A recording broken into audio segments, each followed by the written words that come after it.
Let's mic सारे जहां से अच्छा। नमस्कार, लेट्स माइक सारे जहां से अच्छा में आप सबका स्वागत है। जब हम किसान शब्द बोलते हैं तो हमारे मन में गांव का एक व्यक्ति उभर कर आता है जो थोड़ा सा ठेठ है और उसके कंधे पर हल है। लेकिन आज किसान की परिभाषा बदल चुकी है। आज महिलाएं भी इस क्षेत्र में आ गई हैं, महिलाएं भी कृषक हैं। हालांकि ऐसा नहीं है कि पहले महिलाएं खेती नहीं करती थी या खेतों में काम नहीं करती थीं, लेकिन मजदूर के रूप में या अपने घर में खेत में। इसे उन्होंने उद्यमिता के रूप में कभी भी नहीं अपनाया था, यह अवसर ही उनके पास नहीं था। लेकिन आज है, और आज ऐसी ही एक कृषक महिला अनु कानावत हमारे स्टूडियो में आई हैं, हमारे साथ अपनी यात्रा साझा करने। उन्होंने मशरूम पर काफ़ी रिसर्च किया है और मशरूम लेडी के नाम से वो जानी जाती हैं। कुछ लोग उन्हें मशरूम की डॉक्टर भी बोलते हैं। तो आइए हम मुलाकात करते हैं। स्वागत है अनु जी आपका। अनु कानावत जी, बहुत अच्छा लग रहा है आज आप हमारे स्टूडियो में आई हैं और कृषक महिला हमारे यहाँ पहली बार आई है। तो ये तो मेरा सौभाग्य है कि एक कृषक महिला को भी आपने बुलाया है यहाँ पर। और महिलाओं को आपने जो भी 2 मिनट पहले जो बोला था कि वास्तव में हम किसानों को नाम सुनते ही ऐसा लगता है कि किसान मतलब एक मेल ही होगा। और बट आपने एक चीज़ और भी अच्छी बोली कि पहले भी महिलाएं बहुत काम करती थी और अभी भी 90% महिलाएं ही काम करती है खेतों के अंदर। बट उनकी आइडेंटिटी नहीं है कि आइडेंटिटी उनको कभी नहीं दी गई जी। और चाहे खेती हो या पशुपालन है, पशुओं को चारा, ये सारा काम महिलाएं संभालती रही हैं। बिल्कुल। अगर ग्रामीण परिवेश में हम जाएं तो 90% महिलाएं काम करती है, जो खेती से लेकर अपना सुबह से लेकर शाम तक, मतलब पूरे घर में खाना बनाने से लेकर। और अब तो महिलाएं इतनी आगे बढ़ चुकी है, ट्रैक्टर भी खुद चलाती है। अब महिलाएं एक ड्रोन भी खुद, अब तो ड्रोन पायलट है, ड्रोन दीदी है तो वो भी पायलट भी महिलाएं हैं। तो अब तो बहुत ही चेंज हो चुका है। बट पहले का अगर हम देखें प्राचीन काल में तो भी महिलाएं ही काम करती थी, बस पहचान नहीं थी। इतना सा चेंज आया है। इसको पहचान दिलाने में आपकी बड़ी भूमिका है। आप बिल्कुल ठेठ राजस्थानी परिवार से हैं, ग्रामीण परिवेश से हैं। तो आपने कैसे सोचा कि मैं कृषक बनूं? सबसे पहले तो मैं जहाँ पैदा हुई वो एक अमलदा गांव है, जो सबसे छोटा सा गांव है। शाहपुरा में है शाहपुरा, पहले शाहपुरा डिस्ट्रिक्ट लगता था, अभी वापस भीलवाड़ा में आ गया है। तो भीलवाड़ा डिस्ट्रिक्ट में हम जाना जाता है। वो ऐसा गांव था जहाँ पर एक बस भी नहीं आती थी पहले। अभी भी एक ही बस आती है, अभी भी हालात बहुत ख़राब है। तो जब मैं सोचती थी, जब मैं वहाँ पढ़ाई स्टार्ट किया था, गवर्नमेंट स्कूल था, पापा ने वहाँ पे गवर्नमेंट स्कूल में मेरा एडमिशन करवाया था। तो वहाँ पर ऐसा ही था कि, और जो हमारे समाज में ऐसा ही था कि 16-17 साल की होने के बाद इसकी शादी करवा दी जाएगी। तो मुझे ऐसा लगता था कि मुझसे कोई पूछते नहीं है। ये एक इंटरनल सोच मेरा बचपन से था कि इसकी शादी करवा दी जाएगी, इसको ऐसे कर दिया जाएगा या वहाँ भेज दिया जाएगा। बट महिलाओं से कोई पूछता कोई नहीं है कि तुम क्या चाहती हो, क्या करना है। बाकी मेरे जो मदर वगैरह थे उनको भी मैंने, मेरे दादी जो थे उनका भी मैंने देखा कि वो लोग भी कभी बाहर गए नहीं और उनको कभी पूछा भी नहीं गया कि आपकी इच्छा क्या है, आपको करना क्या है। सबको ऐसा लगता है कि महिलाओं की इच्छा होती है खाना बनाने की और खाना खिलाने की। तो ये मुझे थोड़ा सा अजीब सा लगता था। सीमित कर दिया एक ही काम में। हाँ। आपने अभी एक नाम लिया हमारा समाज। हमारा समाज से क्या मतलब है? किसी पर्टिकुलर समाज की बात कर रही हैं, पूरे गाँव की बात कर रही हैं? नहीं, वैसे तो देखा जाए तो जैसे पूरे इंडिया की बात करें तो महिलाओं को हर जगह में अलग अलग कुछ टिपिकल समाज है। कुछ समाज ऐसे हैं जो सुधर चुके हैं। हाँ। सुधरने से मतलब कि वो पढ़ाते हैं बच्चों को, आगे बढ़ गए, भेदभाव आगे बढ़ चुके हैं, जिद छोड़ चुके हैं कि नहीं हम टिपिकल में नहीं आते। कुछ समाज ऐसे हैं, जैसे मैं राजपूत समाज की बात करना चाहूँगी, तो मैं उसी समाज से बिलोंग करती हूँ। ये समाज दिखने में सुधर चुका है, मतलब ऐसा लगता है कि एजुकेटेड हो चुके हैं। बट अभी भी इनके मन में ऐसा है कि महिलाओं को बाहर नहीं भेजा जाए। उसके पीछे एक रीज़न भी है, वो नहीं चाहते कि बच्चे उनके सेफ़ नहीं रहें। जैसा कि माहौल भी थोड़ा सा ख़राब है और बच्चियां अगर बाहर जाती है तो सेफ़ होगी या नहीं होगी।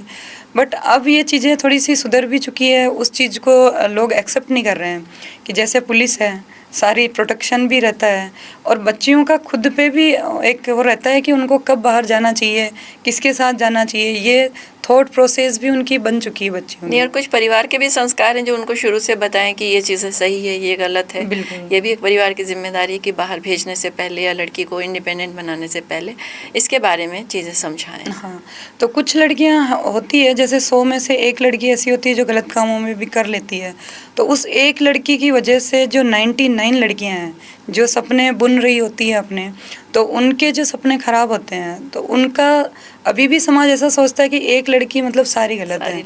तो इस तरीके का खामियां जो है वो लड़की पे बुन दी जाती है कि ये खामियां हैं। जब किसी लड़की का तलाक होता है, आपने सुना होगा, तो या फिर कोई लड़की सुसाइड करती है, तो उसमें भी यही बोला जाता है कि लड़की में कुछ कमी होगी, या तलाक होता है तो ये उस घर में रह नहीं पाई। तो उसके पीछे मैं दोनों परिवारों को जिम्मेदार मानती हूँ कि एक तो वो जिसने उस लड़की को पैदा किया, तो कम से कम उनको तो उस लड़की पे बिलीव होना चाहिए कि ये इसकी गलती नहीं हो सकती, दूसरे की भी हो सकती है, या उनको अंदाज़ा होना चाहिए कि बात क्या हो सकती है, या उस लड़की को समझना चाहिए। मगर हमारे समाज में अभी भी ऐसा है कि आपकी शादी हो गई तो आपको ससुराल में ही रहना है, 100% रहना है, आपके पास पीछे का ऑप्शन ही नहीं बचता है। तो ये जो चीज़ें हैं, इन चीज़ों को मुझे ऐसा घुटन होती थी, मतलब घुटन शब्द यूज़ करना चाहूँगी मैं, कि मेरे बहुत सारे ऐसी जो सिस्टर हैं, उस टाइम में जब छोटी थी, उनकी शादियाँ हुई, जब वो परिवार में बातें होती थी तो मुझे लगता था कि लड़की को ही दोषी ठहराया जाता था कि नहीं, इसी की कमी है, इस वजह से ससुराल में नहीं रह पाती। तो मैंने कहीं ना कहीं उस टाइम पे ये सोचा कि ऐसा क्यों हो रहा है समाज में।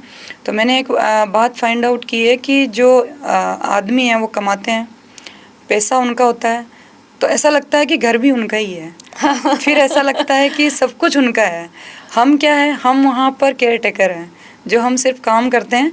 और आप 4 दिन अपनी ज़िंदगी जी के देखो, जो लोग मुझे कभी कभी ऐसे लोग भी मिलते हैं जो बोलते हैं कि भाई आप हमारे समाज के बारे में बाहर ऐसे जाके बोलते हो कि हमारा समाज टिपिकल है, तो मैं मंच के माध्यम से उनको यही बोलती हूँ कि आप 4 दिन अगर आपकी कोई भी जो घर में फीमेल है वो अपनी मर्जी से देखे करके, तो उनको पता चलेगा कि हम कहाँ स्टैंड कर रहे हैं, और तब आपको पता चलेगा कि आप कितनी छूट दे रहे हो।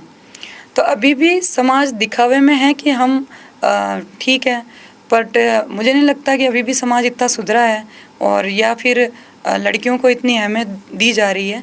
तो अभी भी हमें स्ट्रगल करना पड़ रहा है, हमें हमारे लिए स्ट्रगल करना पड़ रहा है कि हम कुछ अलग करें, कुछ अच्छा करें, और हमें दिखाना भी पड़ रहा है कि हमने ये किया है। तब जाके लोग थोड़ा मान पा रहे हैं कि हाँ ठीक है, चलो कर लिया, तो अब आगे तुम्हें छूट देते हैं कि तुम कर पाओ। हाँ, वो भी हमें इस वर्ड के साथ रहना पड़ रहा है कि हमें छूट दी जा रही है कि हाँ ठीक है, तुमने कुछ किया है।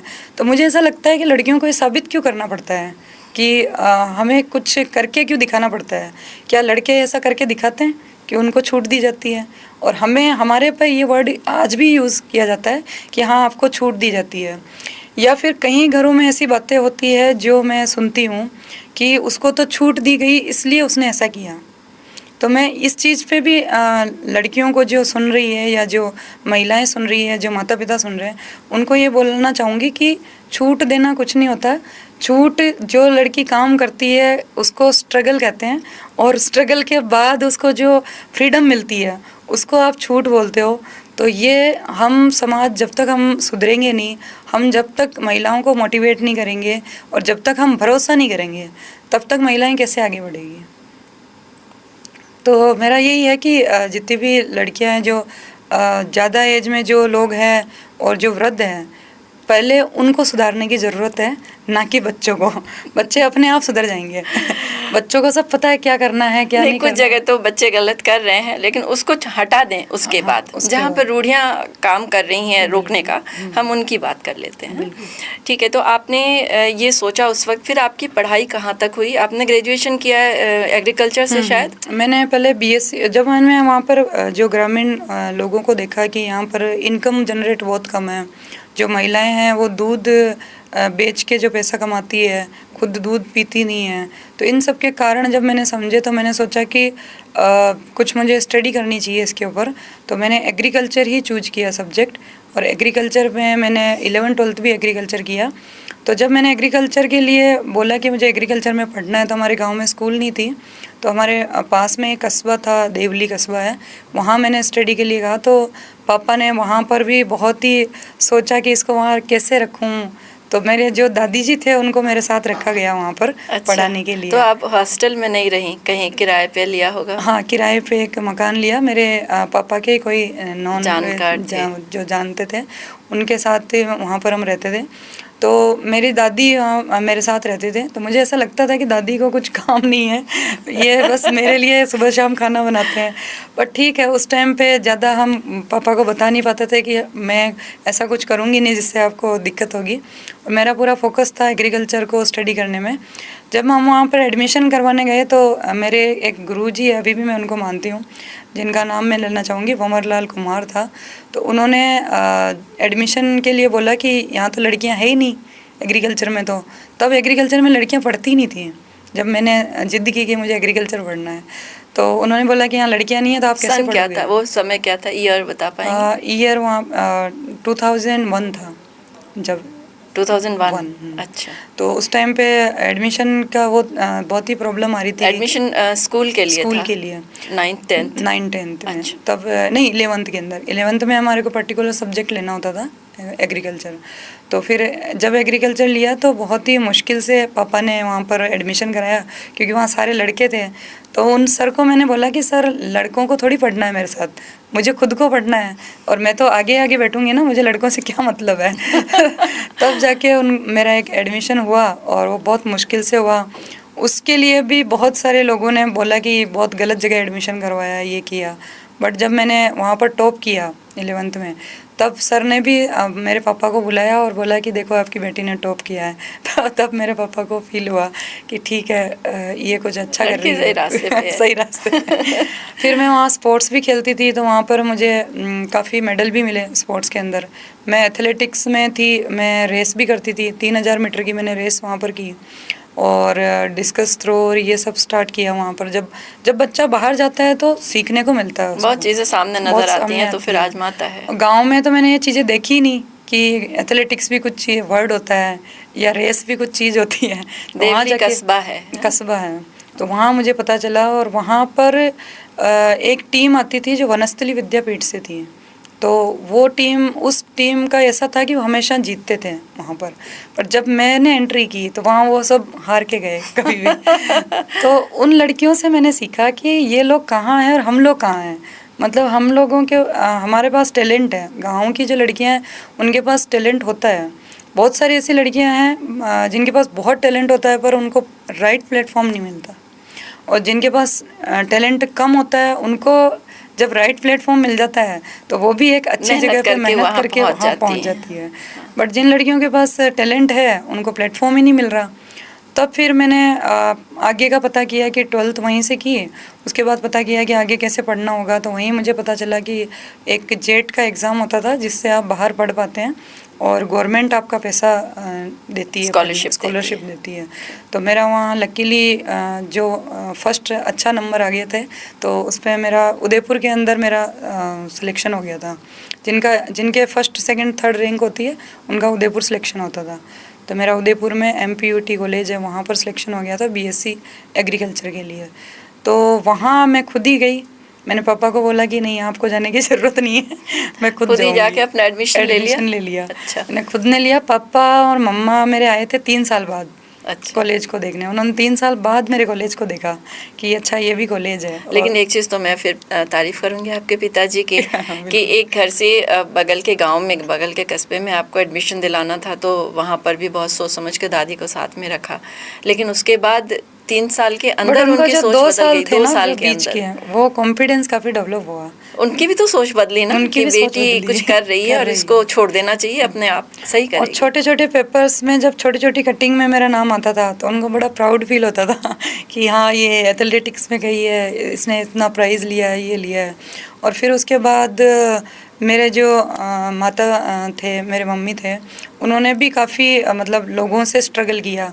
मतलब आज अच्छा, की लोग बहुत उनको सुनाते होंगे। हाँ, लोगों ने बहुत बोला कि अब आपकी 17 साल की 16 साल की बेटी हो गई है, इसके लिए रिश्ते देखो, इसको कहाँ आप बाहर रख रहे हो, कुछ हो जाएगा कहीं ऐसा कुछ हो गया तो फिर शादी भी नहीं होगी, शादी भी नहीं होगी और हमारा एक ठिकाना है, बड़ा ठिकाना है, तो आपके ठिकाने की पूरी इज्जत खराब हो जाएगी। ठिकाना मतलब एक रियासत, रियासत जिसको हम बोल सकते हैं, पुराने समय जैसे पुराने होते समय थे में, ना। हाँ, गढ़ जो होते हैं हमारे। गढ़, हाँ। तो मेरे मम्मी को मुझसे ज़्यादा स्ट्रगल करना पड़ा। मतलब मेरे ननियाल परिवार का एक प्रेशर था, बाकी जो परिवार का जो प्रेशर था, कहीं शादी में जाते थे तो उनको सब लोग बोलते थे कि इस तरीके से आपको नहीं करना चाहिए, ये नहीं होना चाहिए, वो नहीं होना चाहिए।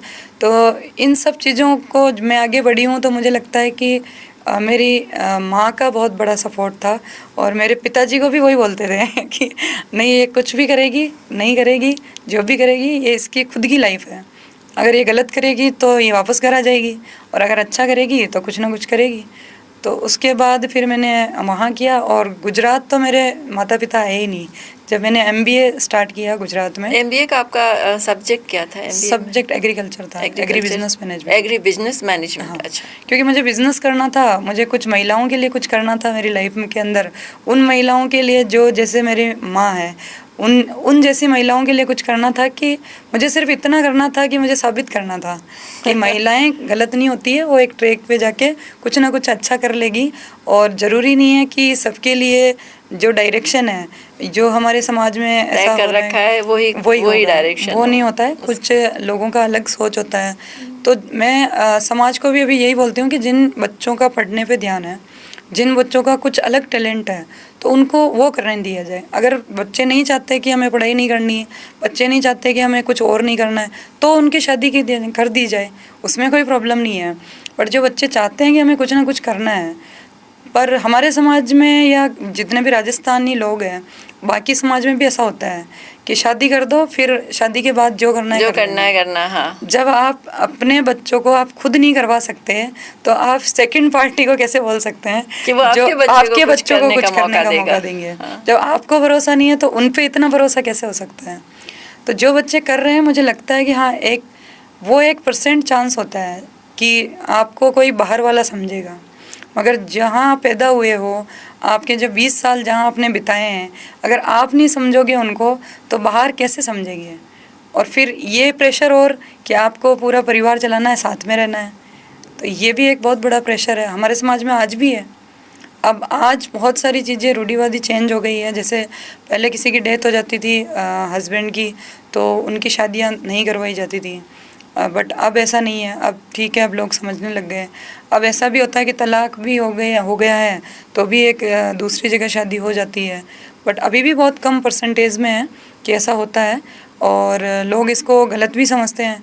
मगर मैं इसको वहाँ गलत नहीं समझती हूँ जहाँ आपकी 17-18 साल की बच्ची है, उसके साथ कुछ गलत ट्रेजेडी हो जाती है, और उसको फिर आप बोलते हो कि नहीं, आपको ज़िंदगी भर इसी तरीके से इसी जगह पे रहना है। तो डिपेंड करता है कि लड़कियां क्या सोचती है या हम खुद क्या सोचते हैं, उस पर डिपेंड करता है। आपने अभी कहा ना परिवार के साथ रहना है। देखिए, मैं ये जहाँ तक देखती हूँ, परिवार के साथ रहना गलत नहीं है और मुश्किल भी नहीं है, बशर्ते परिवार वाले भी उसको सपोर्ट करें। या फिर अगर उसको बाहर जाना है काम से या काम की वजह से बाहर रहना है, तो इसको परिवार तोड़ना नहीं कहते हैं। बिल्कुल। तो इस चीज़ में परिवार का सहयोग चाहिए कि वो समझें कि ये महिला कुछ कर रही है तो इसकी अपनी आवश्यकता है। जैसे घर के पुरुष काम की वजह से बाहर जाते हैं, या घर के बेटे हैं जिनकी नौकरी बाहर है तो वो बाहर चले गए, तो ये परिवार के साथ रहने की मजबूरी वहाँ पे थोपी जाएगी, तो फिर वो काम नहीं कर सकता ना। तो ये वाली स्वतंत्रता जो पुरुषों को है, ये महिलाओं को होनी चाहिए। हाँ, बिल्कुल महिलाओं को होनी चाहिए, और ऐसा भी होना चाहिए कि हाँ, जो वो काम कर रहे हैं उनको दिख रहा है कि ये काम कर रहे हैं, इसके लिए बाहर जा रहे हैं। सारी चीज़ें आजकल ऑनलाइन चीज़ें पता रहती है सबको, तो भरोसा, मैं तो ये बोलती हूँ कि भरोसा होना चाहिए। भरोसा होना चाहिए। अगर भरोसा नहीं है तो कोई भी महिला काम नहीं कर पाएगी, किसी भी स्थिति में काम नहीं कर पाएगी। एक वो महिलाएं होती है जो परिवार को साथ लेके नहीं चलती और जो अपने हिसाब से काम करते हैं, तो उनके लिए मुझे लगता है कि स्ट्रगल थोड़ा कम है, क्योंकि वो सेल्फ डिपेंड है, उनको किसी को पूछना नहीं है, किसी को करना नहीं है। मगर वो महिलाएं जो समाज के साथ रह रही है, समाज को साथ लेके चल रही है, तो उनको सपोर्ट करना बहुत ज़रूरी है, उनकी आवश्यकता है कि आप उनका सहयोग करें, ताकि जो बच्चे हैं वो भी देखें, वो शादी से ना डरें।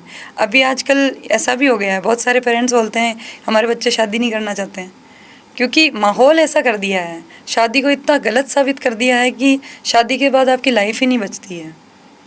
बट अब जो है चीज़ें बहुत चेंज हो चुकी है कि हमारे बहुत सारे ऐसे, राजस्थान के अंदर बहुत सारे ऐसे समाज हैं जहाँ पर लड़के को नहीं देखा जाता है कि लड़का क्या कर रहा है, सिर्फ ये देखा जाता है कि लड़के की प्रॉपर्टी कितनी है।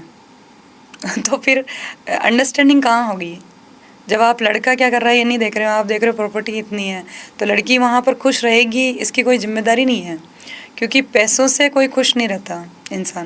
इंसान खुश रहता है अपने काम से, अपने तरीके से, वो क्या करना चाहता है उस पर डिपेंड करता है। नहीं, लेकिन ये भी बात उतनी सही नहीं है कि कोई महिला अगर अलग रहती है तो ज़्यादा कर लेती है या ज़्यादा सुविधा से काम करती है। हाँ, बट एक बाउंडेशन उसको फील नहीं होता है।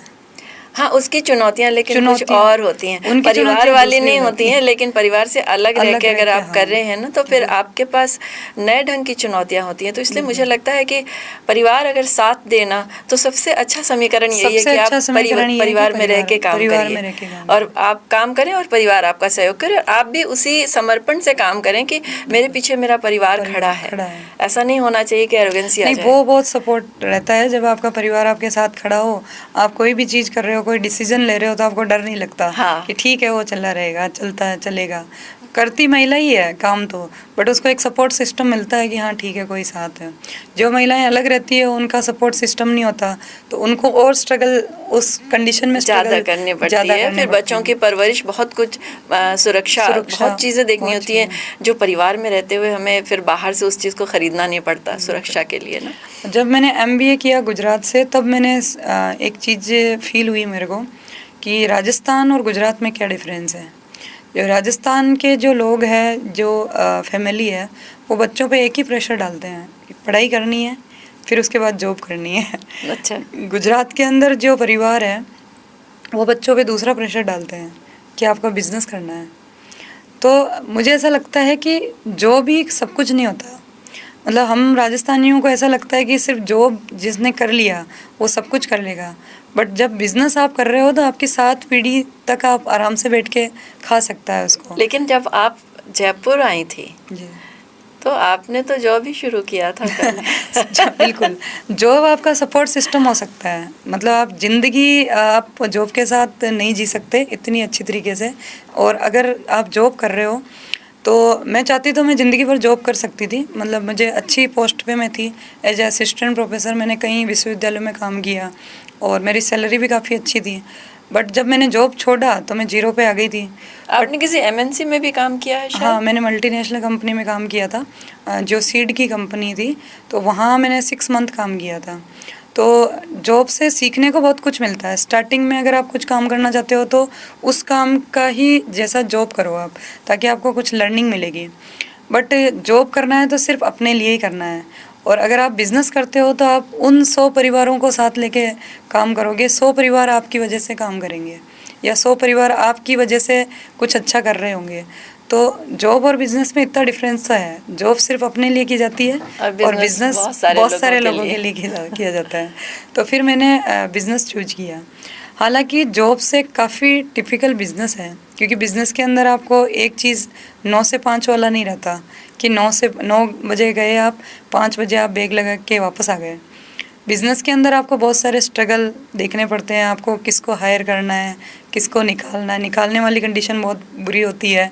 कहाँ आपको सेल इंक्रीज़ करनी है, कहाँ आपका प्रोडक्ट सेल नहीं हो रहा है, कोई कंप्लेन आ रही है। मतलब आपको पूरे दिन भर फोकस करना पड़ेगा बिज़नेस के अंदर, सब चीज़ें आपको ही देखनी पड़ेगी। चलिए, बिजनेस से पहले मैं आपके शुरुआती बात पे आ जाती हूँ। आप जयपुर आई थी तो उस वक्त तो आपके पास कोई जॉब नहीं थी, है ना? मुझे वो बताइए कि आप घर से कैसे निकली, क्योंकि ससुराल आपका चाहता नहीं था कि आप कोई काम करें, जॉब भी करें, वो भी नहीं चाहता था। अपना बिजनेस तो बहुत दूर की बात है। तो आपने कैसे यहाँ पे कैसे शुरू किया, और कितने पैसे थे आपके पास, किस तरह से वो सफ़र कैसे निकला? एक्चुअल में मेरी जब शादी हुई थी तो मेरे जो फादर इन लॉ थे वो पिछले 50 सालों से कंटिन्यू, मतलब सरपंच और उस शादी कब हुई आपकी? मेरी 2016 में थी। तो वो चाहते थे कि मैं या तो सरपंच बनूं या वहाँ कोई ऐसा काम करो, मतलब मुझे बाहर नहीं जाना था। और उनके हिसाब से ठीक है सरपंच बन गए। अब हमारे वहाँ पर क्या होता है, सरपंच महिला होती है पर वो सिर्फ साइन करती है। अभी तक यही चल रहा है? अभी भी यही चलता है मतलब नहीं, मैं बहुत सारी सरपंचों से मिली हूँ, वो काम कर रही हैं, पता नहीं आपके यहाँ क्यों ऐसा नहीं, है? 90% महिलाएं अब काम करने लगी है, बट अभी भी हमारे जो समाज है उसमें अधिकतर ऐसा होता है कि सरपंच महिला होती है पर काम कोई और ही करता है। और ये सच है, ऐसा ऐसा नहीं है कि मैं झूठ बोल रही हूँ। मैं तो जयपुर के आसपास इवन उदयपुर तक भी गई हूँ, तो अभी सरपंच महिलाएं काम कर रही हैं, अच्छा कर रही हैं। हाँ, अभी सरपंच महिला अभी काम कर रही है, मतलब आप पिछले सालों में 10-15 साल पुरानी बात अगर आप स्थिति करें तो अलग नहीं कर थी। रही थी। अभी परिस्थितियाँ बहुत चेंज है। तो मेरा भी यही मानना था कि अगर मैं सरपंच बनूंगी तो मैं खुद काम करूंगी।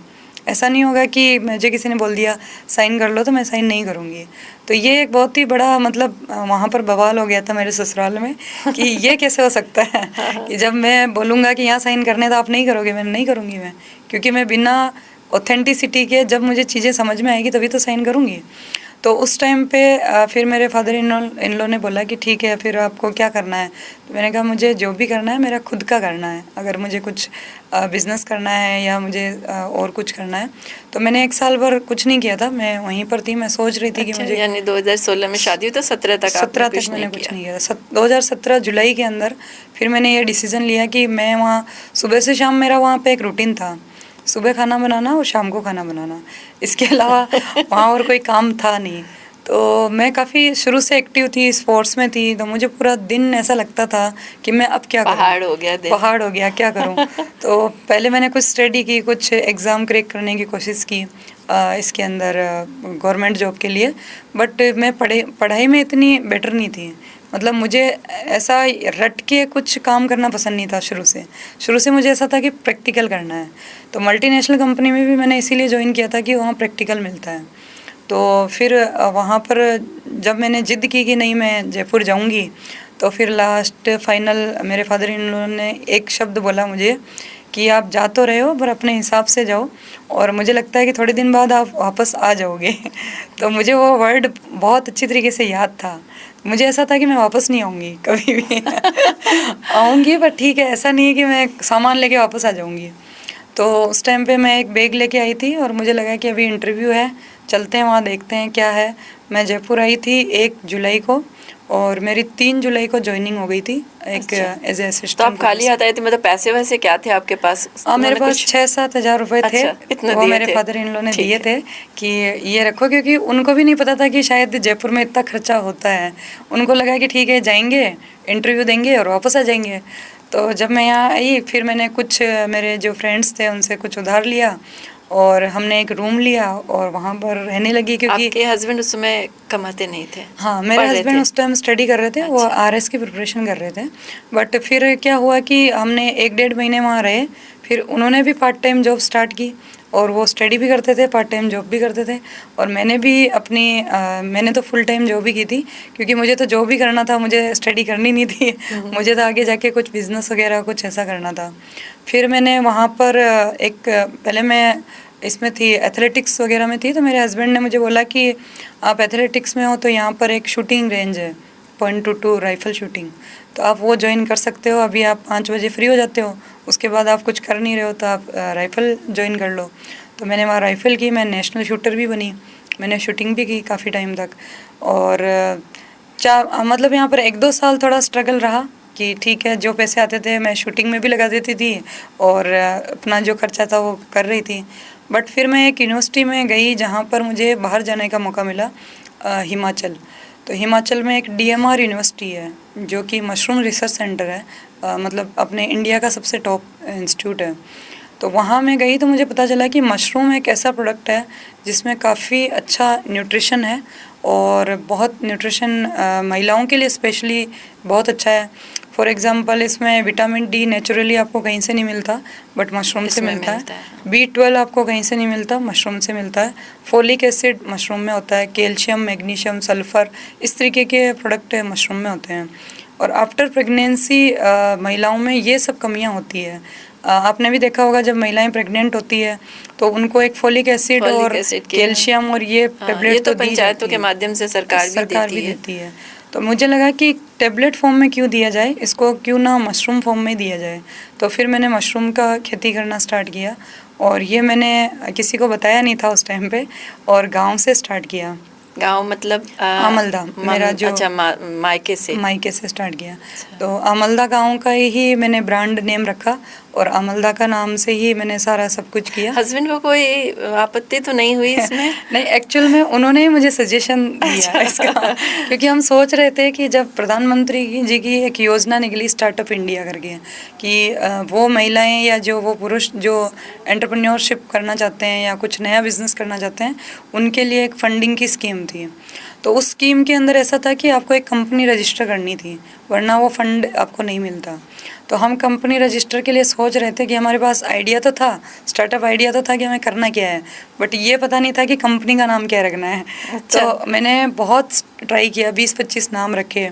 तो फिर लास्ट में मेरे हस्बैंड ने ही सजेस्ट किया कि आपने ये स्टार्ट मशरूम जो किया है आमलदा से किया है, तो आप इसका कंपनी का नेम भी आमलदा रखो। तो ये पहले तो मैंने सोचा कि आमलदा गांव का नाम है, क्या कंपनी आगे जाके आमलदा फेमस होगा या नहीं होगा, बट फिर मैंने एक फेथ किया कि ठीक है रखते हैं, देखते हैं क्या होता है। तो आमलदा सबको पसंद आया, और मुझे 15 लाख का फंड भी मिला गवर्नमेंट से। अच्छा, वो प्रधानमंत्री हाँ, PMRKVY रफ्तार की एक योजना चल रही थी, उसके तरह स्टार्टअप फंड मिला था मेरे को 15 लाख का।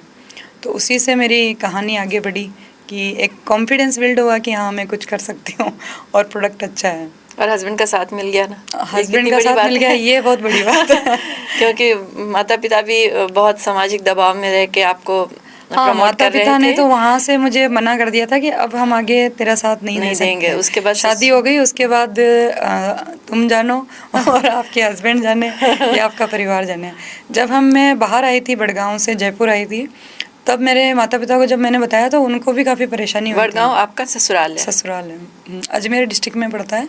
और जब मैं बाहर आई तो मेरे माता पिता को जब मैंने बताया तो उन्होंने भी काफ़ी मुझ पे प्रेशर डाला कि ऐसा नहीं करना चाहिए, अभी 1 साल शादी को हुई है, अभी कहाँ बाहर जाना है अभी तो सास ससुर की सेवा करनी है। तो मैं इस चीज़ में भी एक लाइन बोलना चाहूँगी हमारे पूरे राजस्थान में, कि जो ये सेवा वाली चीज़ है कि अभी मतलब पेरेंट्स की सेवा करनी चाहिए, डेफिनेटली करनी चाहिए, ये हमारा फ़र्ज़ भी है। बट जब आप यंग एज में हैं, आपके पेरेंट्स भी यंग एज में हैं, वो अपना खुद का काम सब कुछ कर रहे हैं, तब आप क्या सेवा करेंगे उनकी? कुछ नहीं कर पाएंगे। ज़्यादा से ज़्यादा आप खाना बना सकते हैं, तो खाना तो 2 दिन जनों का खाना कोई भी बना सकता है, बट अपनी जो लाइफ का जो मोटो है, सिर्फ इस चीज़ को सोच के आपको ख़त्म नहीं करना चाहिए। क्योंकि अगर आपको सेवा करनी है, जब हाँ अगर एक कंडीशन है कि आपके पेरेंट्स कुछ नहीं कर पा रहे हैं, आपके पेरेंट्स बहुत वृद्ध हैं, तो आपको ऐसे स्टेप नहीं लेने चाहिए, क्योंकि आपका पहला फ़र्ज़ है कि आप अपने पेरेंट्स के साथ रहें। मगर आपके पेरेंट्स यंग है, वो खुद इतने एक्टिव है, आपसे ज़्यादा एक्टिव है, तो आप उनकी क्या सेवा कर सकते हैं? तो मुझे नहीं, फिर लगता है ना कि ये एक बहाना है कि महिला को घर में बैठाना है। हाँ, फिर वो एक बहाना ये एक रटा रटाया सा है कि जाओ ससुराल में उनकी सेवा करो, और सच में उस समय उनको सेवा की ज़रूरत नहीं होती। तो ये समाज को समझना चाहिए कि जब तक आप खुद यंग हो, जब आपके बच्चों की शादी हुई है, तो कम से कम उनको इतनी फ्रीडम होनी चाहिए कि आप कुछ अपना काम करो। फिर जब मैं 2 साल यहाँ रही, 2 साल तक ससुराल में मैं जाती थी, मतलब दीपावली पे जाती थी और बीच बीच में जाती थी।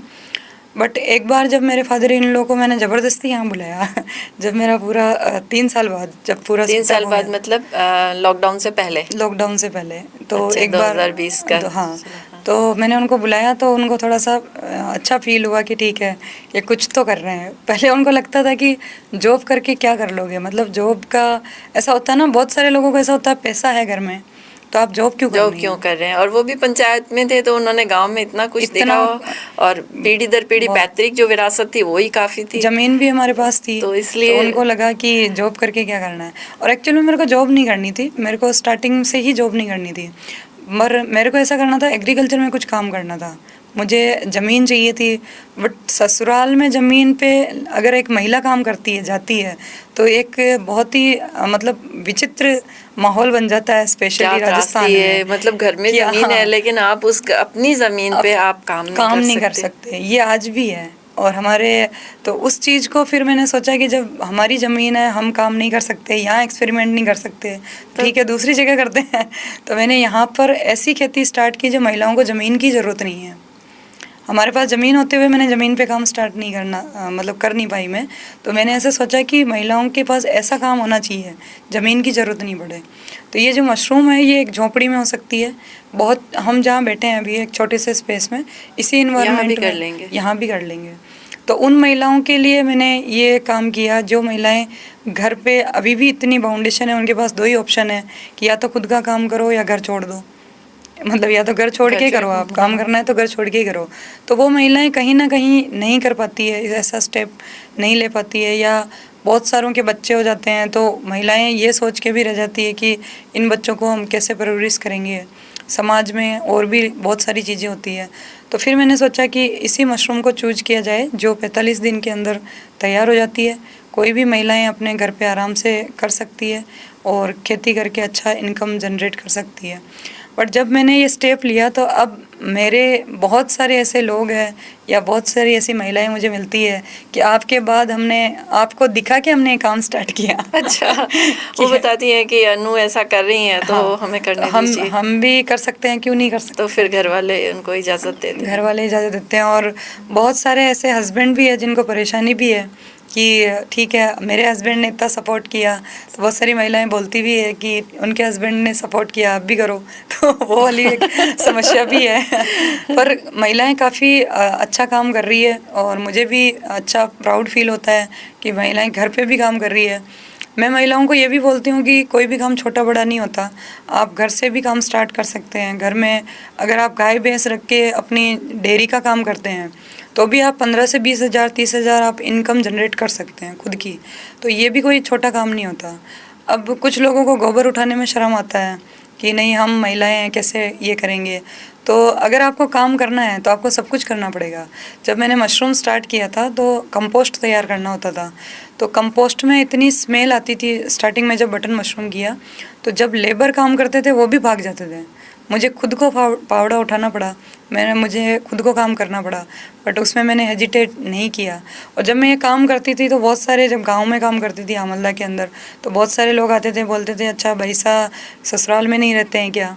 अच्छा। मतलब वो देखते थे कि ये यहाँ आके काम कर रहे हैं। गांव में एक ये भी चर्चा उठ जाती है कि ससुराल में नहीं रहती है। हाँ। ये ससुराल वालों ने छोड़ दिया तभी तो मायके में बैठी है। मायके में घर वालों के लिए जवाब। और हालांकि मैं बहुत कम रहती थी वहाँ पर, मतलब यहाँ मैं as a assistant professor job करती थी, टाइम पे वहाँ हर सैटरडे संडे जाती थी, काम करती थी। मेरे मदर वगैरह ने भी काफ़ी उस चीज़ को समझा और उन्होंने भी उस चीज़ को किया साथ में। जब आप नहीं है वहाँ, जब मैं नहीं होती थी तो वो ही संभालते थे। तो बहुत सारे लोग मम्मी से भी सवाल करते थे कि अब ये ससुराल नहीं जाते हैं क्या, ये वहीं रहते हैं क्या। फिर मेरे मम्मा बोलते थे कि दोनों हस्बैंड वाइफ ही रहते हैं साथ में। तो बोले अच्छा वहाँ से अलग हो गई क्या। बल्कि ऐसा कुछ नहीं था, मैं एक पढ़ी लिखी लड़की थी, मैंने अपने फादर इन लोगों को भी काफ़ी समझाया और मैंने ऐसा कभी नहीं किया कि मेरे ससुराल में बात करना बंद कर दिया।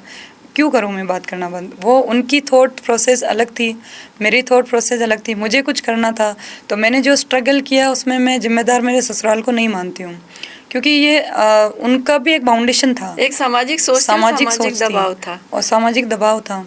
और मेरे हस्बैंड ने बायोंड मेरी हेल्प की, तो ये मैं उनको एक बहुत ही बड़ी वो चीज़ मानती हूँ कि उनके ऊपर भी समाज का दबाव तो होगा। जैसे उनके बहुत सारे ऐसे ब्रदर होंगे या बहुत सारे उनके रिश्तेदार होंगे जो उनको फ़ोन करते होंगे कि भाई ये ऐसे खेतों में काम करते हैं, इस तरीके से मशरूम उगा रहे हैं। स्टॉल लगाई है मैंने बहुत जगह, अपनी एक कैनोपी बना के रोड पे मैंने स्टॉल लगाई है बहुत बार। और मेरे जब स्टूडेंट मिलते थे, मैं जब MBA के स्टूडेंट को पढ़ाती थी, वो स्टूडेंट मेरे को रोड पे मिल जाते थे कभी, मैडम आप स्टॉल लगा रहे हैं। तो मैंने कहा इसमें क्या हो गया, ये मेरा प्रोडक्ट है, मैं सेल कर रही हूँ। मैंने कहीं बहुत बड़ी इसमें यूनिवर्सिटी जो कैंपस लगते थे, तब मेरे पास पैसे नहीं थे तो मैंने खुद ने स्टॉल लगाई है, मैं खुद खड़ी रहती थी वहाँ पर। बहुत ऐसे जो होटल्स थे 5 स्टार होटल, वहाँ मैंने खुद ने स्टॉल लगाई है। तो मुझे शर्म नहीं आती थी क्योंकि मुझे प्राउड होता था मेरा काम है, मेरा एक प्रोडक्ट है जो कोई लेके जाएगा और स्वस्थ होगा। और जब मेरे प्रोडक्ट कोई लेके जाता था और वो मुझे वापस बताता था कि आपकी वजह से, एक केरला की एक लेडी थी, उसने मुझे यहाँ राजस्थान में आके धन्यवाद बोला मेरे प्रोडक्ट की वजह से। क्या प्रोडक्ट दिया था उनको? मैंने उनको एक श्रूम लेडी करके एक प्रोडक्ट दिया था। आपके पास है? हाँ, ये एक श्रूम लेडी प्रोडक्ट है। तो ये श्रूम लेडी मैंने जब उनको दिया और उनको बोला कि आप यूज़ करना इसको, आपको वो फर्स्ट टाइम लेके गए उनको पहली बार में, तो ये जो प्रोडक्ट था उनको इतना पसंद आया और जो उनकी इम्यूनिटी थी तो उन्होंने अपनी सास को दिया, उन्होंने कम से कम 10 प्रोडक्ट और मेरे से मंगवाए, अच्छा, तो सबको दिया। हाँ, तो उनको लगा कि वास्तव में इम्यूनिटी इससे काफ़ी स्ट्रॉन्ग हुई, उनका B12 का प्रॉब्लम था वो इंक्रीज़ हुआ और वो जो काम करते थे उसमें थोड़ी सी और अच्छा काम करने लगे। तो उन्होंने मुझे बोला कि मैं आपसे खुद मिलना चाहती हूँ, यार ऐसा प्रोडक्ट मैंने देखा नहीं है और इसको खाते क्यों नहीं है लोग, मुझे ये समझ में नहीं आ रहा। तो उन्होंने केरला के अंदर मेरी इतनी पब्लिसिटी कर रखी है कि वहाँ से मतलब पर डे मेरा एक प्रोडक्ट ऑर्डर होता ही होता है केरला से। और बहुत सारी यहाँ पर भी एक लेडी है जयपुर के अंदर, उन्होंने जब ये प्रोडक्ट लिया तो उनका भी यही कहना था कि ये ऐसा प्रोडक्ट है जिसमें मतलब खुद को हम यंग महसूस करने लग जाते हैं क्योंकि इम्यूनिटी इतनी स्ट्रांग हो जाती है। आप कितने प्रोडक्ट बना रही हैं? अभी लगभग मेरे पास 15 प्रोडक्ट है जो हमने खुद ने रिसर्च करके डेवलप किया है। बाकी 150 प्रोडक्ट मेरे पास ऐसे भी है जो मैं सेल कर सकती हूँ आयुर्वेदा लाइसेंस के थ्रू, आयुष के थ्रू। अच्छा, तो आयुष के से आपको सर्टिफिकेशन चाहिए होगा इसके लिए, तो वो कैसे किया, वो कोई प्रोसेस है उसका? ये हाँ, आयुष का एक प्रोसेस होता है जिसके अंदर आप एप्लीकेशन डालनी पड़ती है, उसमें आपके पास 6-7 रूम होने चाहिए तब जाके आपको आयुष का सर्टिफिकेट। अच्छा, कुछ क्राइटेरिया है उनके? क्राइटेरिया है क्योंकि जैसे फूड सेफ्टी है उससे भी काफ़ी स्ट्रॉन्ग क्राइटेरिया। तो आपके पास फूड सेफ्टी का जब सर्टिफिकेट था ऑलरेडी आपने ले रखा था, तो फिर आयुष में जाने की क्या वजह थी? आयुष में जाने का एक कारण था कि जो मशरूम है ये राजस्थान के लिए बहुत ही एक यूनिक प्रोडक्ट है और लोगों को ऐसा मिथ था पहले कि मशरूम खाने से एलर्जी हो जाती है। अच्छा। या फिर ऐसा था कि बहुत सारे लोग इसको नॉनवेज समझते थे, तो नॉनवेज को कभी भी आयुष सर्टिफाइड नहीं करता है। तो मैंने सिर्फ ये साबित करने के लिए कि ये प्रोडक्ट बिल्कुल नेचुरल है, ये नॉनवेज नहीं है, ये फूड प्रोडक्ट है, फूड सप्लीमेंट है और ये मेडिसिन भी है। ये मेडिसिन इसलिए है कि इससे आपकी इम्यूनिटी स्ट्रांग हो रही है, इसका कोई साइड इफ़ेक्ट नहीं है, इसमें हम कोई प्रिजर्वेटिव नहीं डाल रहे हैं। तो जब हमने आयुर्वेदा लाइसेंस लिया तो लोग इसको पढ़ते हैं कि हाँ एक सर्टिफाइड जगह से ये सर्टिफाइड है, तो इसीलिए फिर मैंने इसको अप्लाई किया। लेकिन अगर मैं अपनी जानकारी के हिसाब से बताऊं तो आयुष में कभी भी मशरूम जैसा प्रोडक्ट नहीं था, तो आप तो पहले व्यक्ति हैं जो उसको लेकर गए। बिल्कुल। तो इसको इंट्रोड्यूस करने के लिए वहाँ आपको क्या कुछ कन्विंस करना इजी था या नहीं? ये मेरे लिए बहुत ही मुश्किल टास्क था। कम से कम 2 महीने में ऑफिस के अजमेर में और बहुत सारी जगह चक्कर काटती रही ये साबित करने के लिए कि मशरूम एक नेचुरल प्रोडक्ट है। और ये आयुष मतलब स्वास्थ्य के हिसाब से ये आयुष मंत्रालय के अंदर आता है, ये आपको साबित कैसे करना पड़ा होगा ना? हाँ, उनका एक रूल है कि एक बुक आती है चरक संहिता और इस तरीके की बहुत सारी ऐसी उनकी कुछ क्राइटेरिया की फिक्स बुक्स है जो शायद 24-25 बुक्स हैं। उसमें जो आयुर्वेद की जो हमारी ऑथेंटिक बुक्स हैं, पुरानी जो पुरानी, हाँ, जिसमें से चरक संहिता को वो ज़्यादा महत्व देते हैं। अच्छा। तो उन्होंने कहा कि अगर किसी भी बुक में ये लिखा हुआ मिल जाएगा कि मशरूम एक मेडिसिन है या मशरूम से इम्यूनिटी स्ट्रांग होती है या मशरूम से बहुत सारी बीमारियां दूर होती हैं तो हम आपको दे देंगे। तो जब उन्होंने ये बोला तो फिर मैंने बुक्स खरीदी।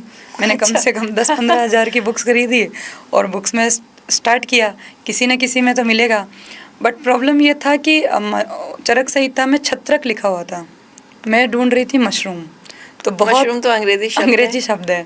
तो छत्रक मुझे पहली बार पता चला जब मैंने नेट पे इसके वो पढ़े कि सिनोनिम्स क्या क्या है, तो फिर मुझे समझ में आया कि अच्छा मशरूम ही छत्रक है। तो फिर छत्रक लिखा हुआ था, फिर मैंने उनको बताया तो एक्चुअल में उनको फिर बाद में समझ में आया कि वास्तव में ये एक छतरी जैसा होता है ना, छतरी जैसा होता है, इसलिए छत्रक संस्कृत शब्द। और शायद जिस टाइम पे चरक संहिता लिखी गई थी उस टाइम भी छत्रक लिखा होगा और उन्होंने छत्रक के नाम से ही किया होगा, तब उन्होंने मेरे को इसको ऑथेंटिक किया। तो इसका मतलब ये है कि आयुष मंत्रालय से आप पहली सर्टिफिकेट होल्डर हैं भारत की जिसने मशरूम पे काम स्टार्ट किया। और बिल्कुल ये कहा जा सकता है क्योंकि जिस हिसाब से मैंने इतना समझाया और इतनी चीज़ें की, इसका मतलब यही है कि उनको पहला जानकारी नहीं थी या मशरूम के बारे में पता नहीं था। और ऐसे देखा जाए तो राजस्थान मतलब इंडिया के अंदर मेरी पहली ऐसी कंपनी है जिन्होंने मेडिसिन स्टार्ट किया मशरूम का।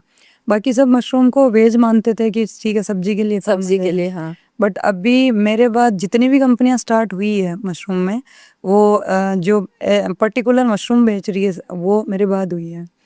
तो 2020 में मैंने जब मशरूम के कंपनी का रजिस्टर किया था, तो स्टार्टअप फंड भी मुझे इसी वजह से मिला था, क्योंकि मेरी पहली कंपनी थी जो इस तरीके का स्टार्टअप कर रही थी। मैंने सबसे पहले मशरूम की नमकीन बनाई थी, और उसके बाद मैंने बहुत सारे ऐसे प्रोडक्ट बनाना स्टार्ट किया।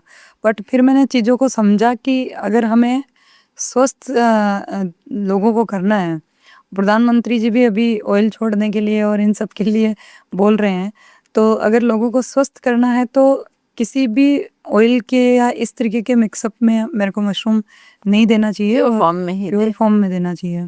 तो अगर आप 100 ग्राम मशरूम को अगर आप सुखाते हैं, ड्राई करते हैं, तो 10 ग्राम मशरूम आपका बचता है। अच्छा, 90% उसमें पानी होता पानी है, होता है। 10% सॉलिड पार्ट है। तो हमारा पाउडर भी या किसी भी मशरूम का पाउडर अगर आप यूज़ करते हैं, 10 ग्राम अगर डेली आप मशरूम यूज़ करते हैं, तो इसका मतलब है कि आप 100 ग्राम डेली का मशरूम यूज़ कर रहे हैं।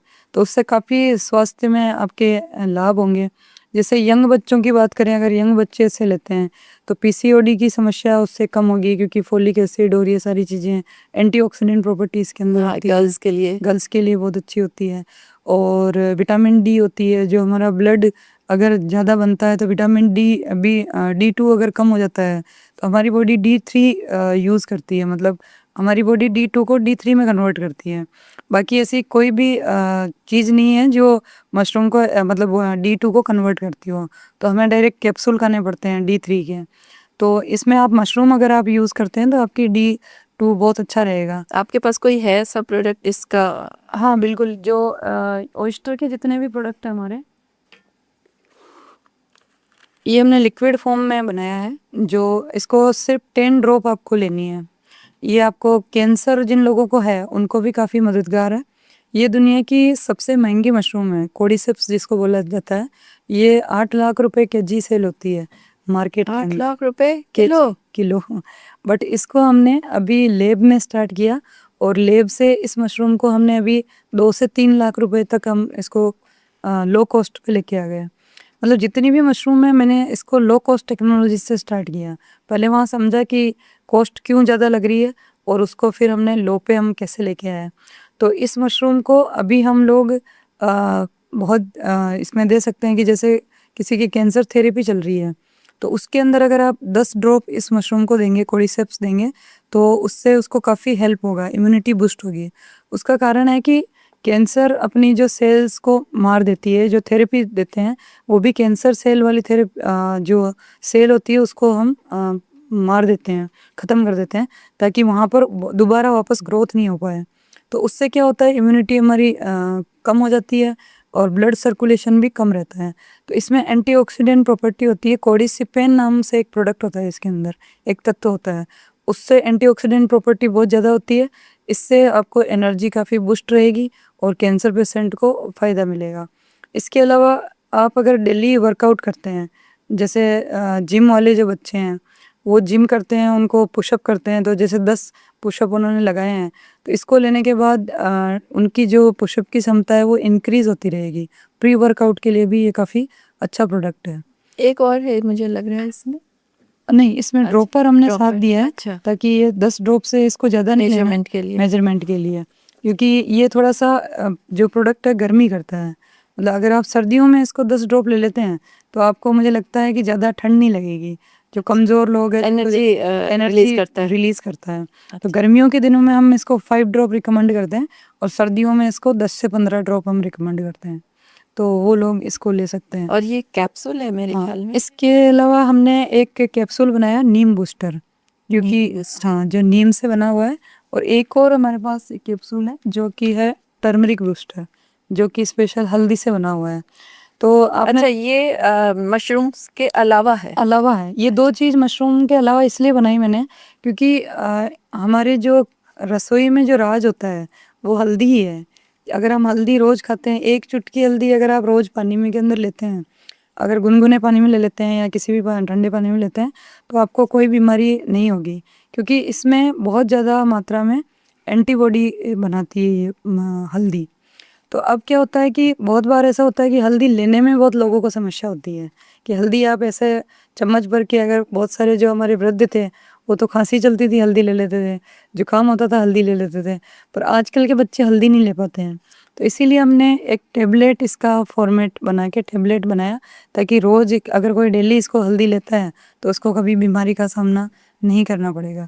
मेरा मकसद ये है, जैसे कि अमलदा की एक मैंने टैगलाइन बनाई थी, अमलदा मतलब सेहत भी और मुस्कान भी। अगर आपकी सेहत अच्छी रहेगी तो आपकी मुस्कान अच्छी रहेगी। तो हम स्माइल के लिए काम करते हैं, मतलब हमें ज़रूरी नहीं कि आप अमलदा से प्रोडक्ट खरीदें, मगर आप जो आपकी जो डेली जो दिनचर्या है, आपकी डेली रूटीन है, उसके अंदर कुछ चीज़ें ऐसी शामिल करें कि जिससे आपको हॉस्पिटल ना जाना पड़े, आप हॉस्पिटल को अवॉइड करें। उसके लिए आप डेली हल्दी ले सकते हैं, आप डेली मशरूम खा सकते हैं, डेली आप एप्पल खा सकते हैं, और कम से कम 4 से 5 किलोमीटर की वॉक कर सकते हैं। अगर आप डेली वॉक करते हैं तो भी आपको कोई दिक्कत नहीं आएगी।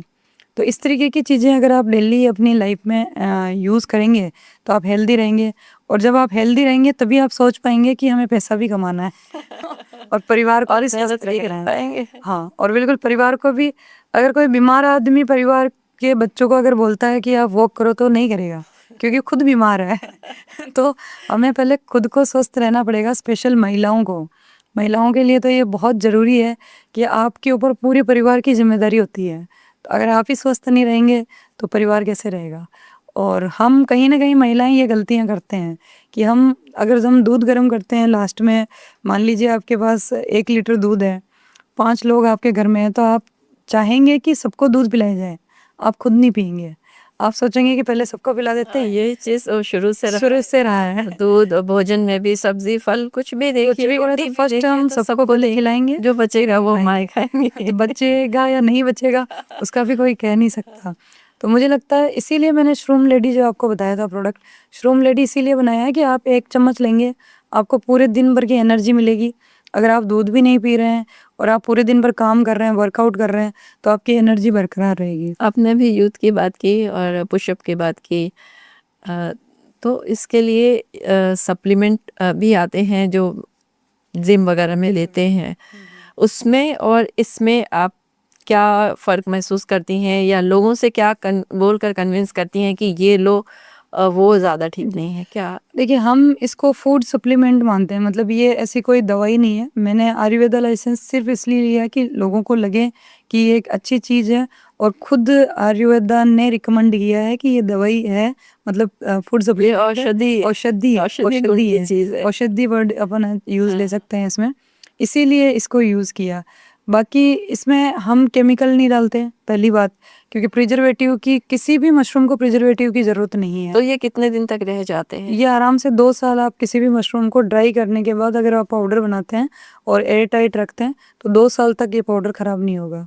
बिना किसी पे कोई भी प्रिजर्वेटिव किसी नहीं, भी तरह का नहीं? किसी को भी नहीं डालना है। अगर आप मशरूम अगर आपके पास है तो आप सुखा के इसको एयर टाइट रखें, तो इसको प्रिजर्वेटिव डालने की ज़रूरत नहीं है आपको, पहली चीज़। दूसरी चीज़, इसमें हम सब लिए लोग बोलते हैं कि अगर आपने डेली 1 एप्पल खा लिया तो आपका पूरा दिन अच्छा रहेगा और आप बीमार नहीं होंगे। आपने भी ये पढ़ा होगा कहीं ना कहीं, ये तो एप्पल के बारे में। 1 एप्पल अ डे की डॉक्टर अवे, ये तो मतलब हाँ, हमेशा ही सभी को बोला जाता है। तो उसके पीछे का राज क्या है, कभी आपने जाना उस चीज़ को?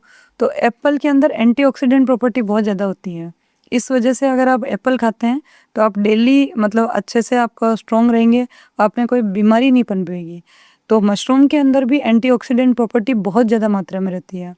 तो अगर आप डेली मशरूम खाते हैं या एप्पल खाते हैं, एप्पल आपको महंगा पड़ेगा, मशरूम आपको सस्ता पड़ेगा। तो हम उन लोगों की बात कर रहे हैं जो एप्पल अफोर्ड नहीं कर पाते हैं। अभी 200 रुपये किलो, 150 रुपये किलो एप्पल आते हैं, 4-5 एप्पल आते हैं। पूरा 1 एप्पल एक आदमी खा नहीं पाएगा घर में, जो मिडिल क्लास लोग हैं। बट आप मशरूम अगर आप यूज़ करते हैं, जैसे हमने जो पैकेट बनाए हैं, वो अगर एक घर के अंदर एक पूरा पैकेट जाता है, जो लगभग 500-600 रुपये का होगा, वो पूरा महीना आप यूज़ कर सकते हो। और एक पैकेट का अगर मैं अंदाज़ा पूछूं क्या रेट होता है मार्केट में, मोस्टली किसी भी कंपनी का हो तो? मशरूम के अधिकतर पैकेट्स यही 600-700 रुपये का आता है, जो 1 महीने आपका चलता है। बाकी कंपनीज शायद पाउच में देती है नहीं देती पता नहीं है, बट मेरी जो कंपनी है वो पाउच में हम देते हैं, ताकि डोज भी फिक्स रहे लोगों को कि पाउच पूरा खोला और आपने ले लिया। तो एक फिक्स डोज, आप चम्मच भर के अपन लेते हैं तो कभी ज़्यादा हो जाता है, कभी कम हो जाता है, और कभी कभी कस्टमर ये भी बोलते हैं कि 1 महीने पहले ही ख़त्म हो गया, तो हम फिक्स उसमें 30 पाउच देते हैं ताकि 30 दिन आपको चले और उसमें एनर्जी आपकी बूस्ट रहेगी। तो इस तरीके के हमने प्रोडक्ट बनाए हैं जो 15 to 30 डेज़। एक प्रोडक्ट हमने अधिकतर हमारे सारे प्रोडक्ट 15 दिन के हैं। 15 डेज़ का कोई भी कंपनी 15 डेज़ का प्रोडक्ट नहीं बनाती है, हम लोग बनाते हैं।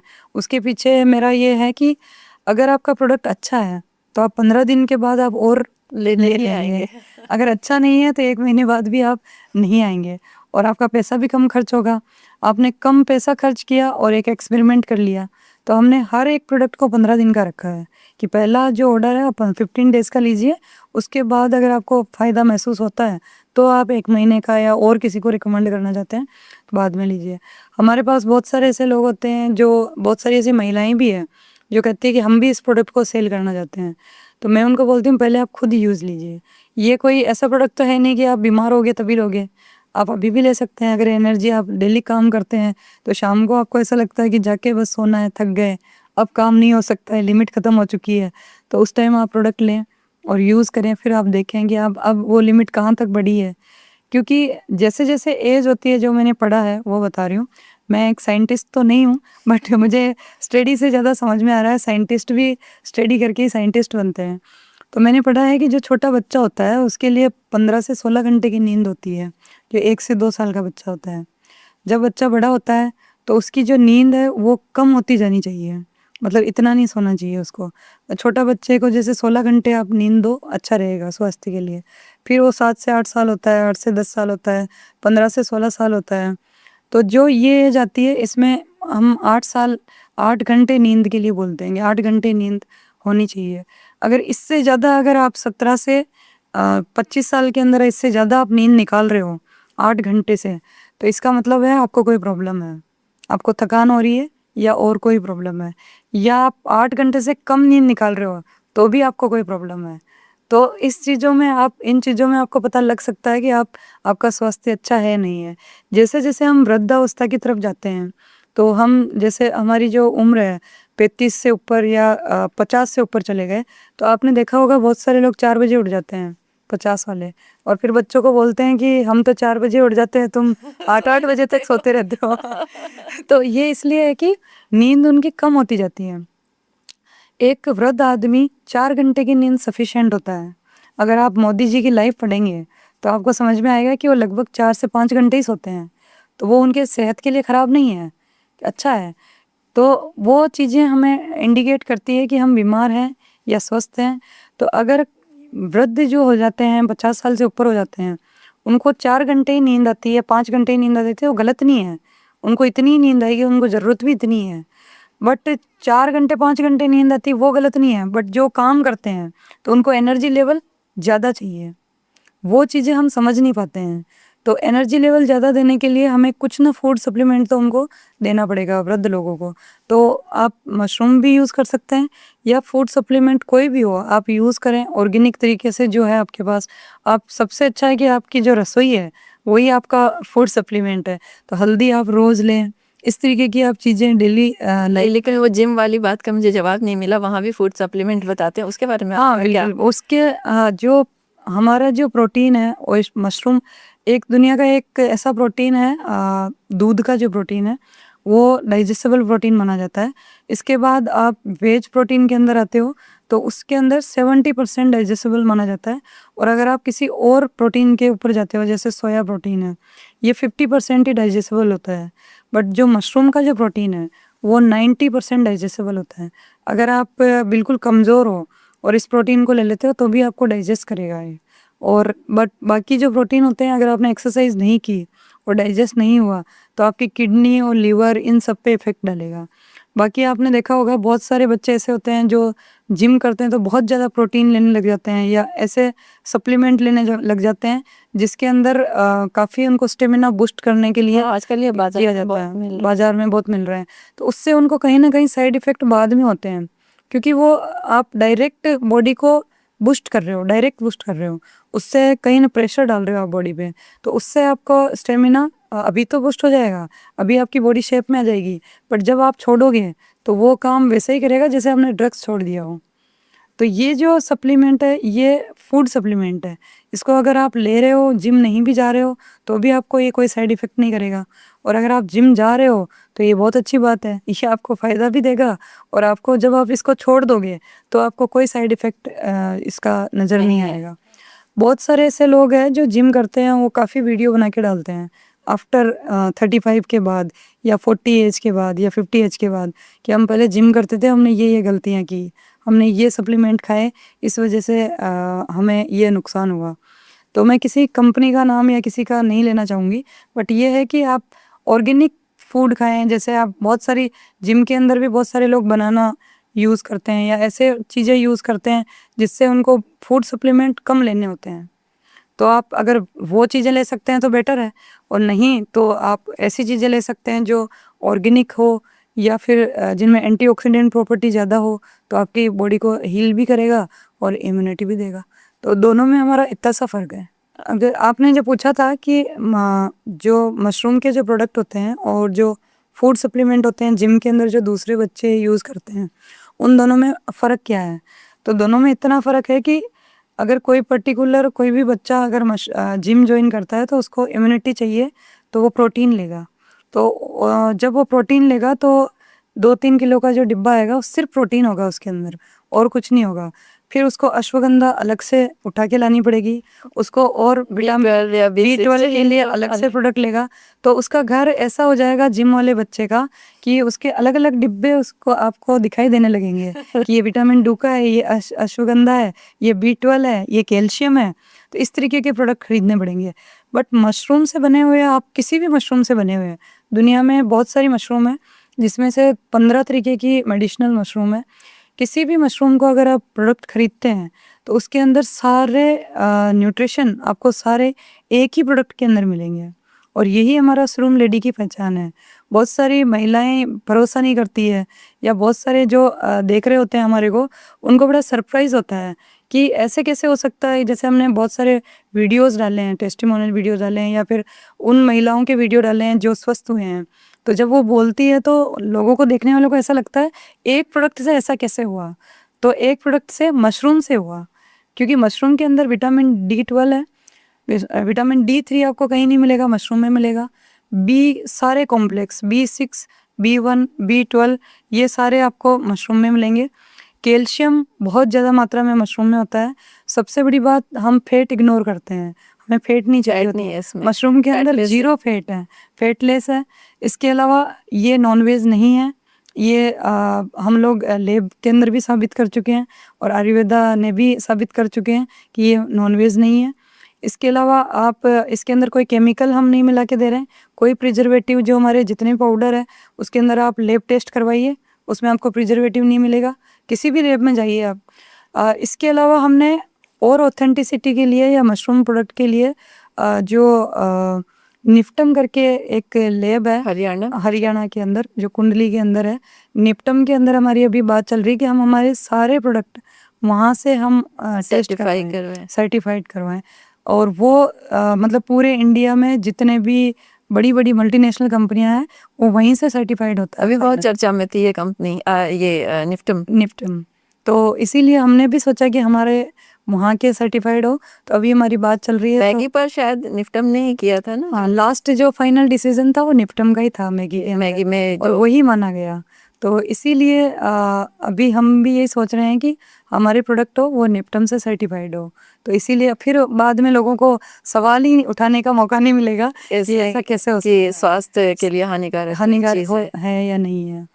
तो मशरूम मुझे लगता है कि सबको डेली यूज़ करना चाहिए, जो भी हमें देख रहा है या सुन रहा है, तो ताकि आपको कैंसर नहीं होगा। अभी कैंसर ट्रेन के नाम से एक ट्रेन है जो काफ़ी फेमस है, जो शायद पंजाब और उधर से आती है, तो उसका कारण भी यही है कि हम केमिकल बढ़ता जा रहा है। हाँ, वहाँ जो फार्मिंग हुई और बहुत ज़्यादा ग्रो किया किसानों ने, तो उसमें फर्टिलाइजर ज़्यादा यूज़ किया, जिससे अनाजों के माध्यम से लोगों के शरीर में कैंसर फैल रहा है। तो अभी जैसे हर घर में शुगर है, तो अगर आप कोर्डिसेप्स मशरूम डेली यूज़ लेते हैं तो आपकी शुगर ख़त्म हो जाएगी, मगर ये दूसरे लोगों को जो दवाइयाँ बेचते हैं उनको हजम नहीं होगी बात तो लेके देखिए, यूज़ करके देखिए कि ख़त्म होती है। दवाइयाँ बेचने वाले कंपनी को तो दवाइयाँ बेचनी है उनको ना, दवाइयाँ तो वो बेचनी क्यों चाहेंगे कि आप खेती से उपजने वाली चीज़ों से आप हाँ स्वस्थ बिल्कुल, हो हम जाएं। लोग हमारी ब्रांड को प्रमोट नहीं कर रहे हैं, हम चाहते हैं कि आप मशरूम खाएं, ब्रांड चाहे कोई सी भी हो। मशरूम आप कोर्डिसेप्स में नाम बता रही हूँ कि आप कोर्डिसेप्स नाम की एक मशरूम होती है, आप परचेज करें, डेली 1 ग्राम आप यूज़ करें, जिसके 400 शुगर है, वो आप मुझे 1 महीने बाद कॉल करें कि आपकी शुगर कितनी है। आपकी बिल्कुल नॉर्मल शुगर हो जाएगी, बट आप डॉक्टर के पास जाएंगे तो आपको डराएंगे कि अरे ये तो शुगर बिल्कुल डाउन चली गई डाउन है, हो गई क्या? ये कैसे हो गया, ये तो हो ही नहीं सकता, अब आप फिर दूसरी गोलियां लो ये चीज़ें इसको हम इतनी सारी मेडिसिन कंपनियां हैं कि हम फाइट नहीं कर सकते, बट मेडिसिन कम करनी चाहिए और हमारे शरीर मेडिसिन के लिए नहीं बना है। हम योग कर सकते हैं और हमें आहार शैली बदल लें, हम अपनी आहार शैली बदल लें। प्राकृतिक चीज़ें बिल्कुल, आप का आपके पास अगर उपयोग आपको हर घर में, मैं यही बात कर रही थी, आपको हर घर में शुगर है, वैसे आने वाले टाइम में अगर हम हमारी स्वास्थ्य को नहीं सुधारेंगे तो हर घर में कैंसर होगा, हर घर के अंदर एक ऐसा आदमी होगा जिसको कैंसर होगा, और ये काम चालू हो गया है, स्टार्ट हो गया है। तो उसका कारण है कि हम क्या खा रहे हैं, हम विदेशों को कॉपी कर रहे हैं और विदेश हमें कॉपी कर रहे हैं अभी हमारा जो एक्सपोर्ट जा रहा है, जो हम सारी चीज़ें भेज रहे हैं विदेशों में भेज रहे हैं, और बहुत ही वो खा रहे हैं, हल्दी विदेशी लोग खा रहे हैं, पहले वो मसाले नहीं खाते थे अब खाने लग गए हैं। हम लोग क्या खा रहे हैं, बर्गर पिज़्ज़ा, हम कहाँ से लेके आए, हम विदेशों से लेके आए। ये चीज़ें हम समझ नहीं पा रहे हैं कि विदेशों के अंदर बर्गर पिज़्ज़ा क्यों खाते थे, क्योंकि उनको प्रिजर्व करना होता था, उनके पास फ्रेश फूड नहीं मिलता था।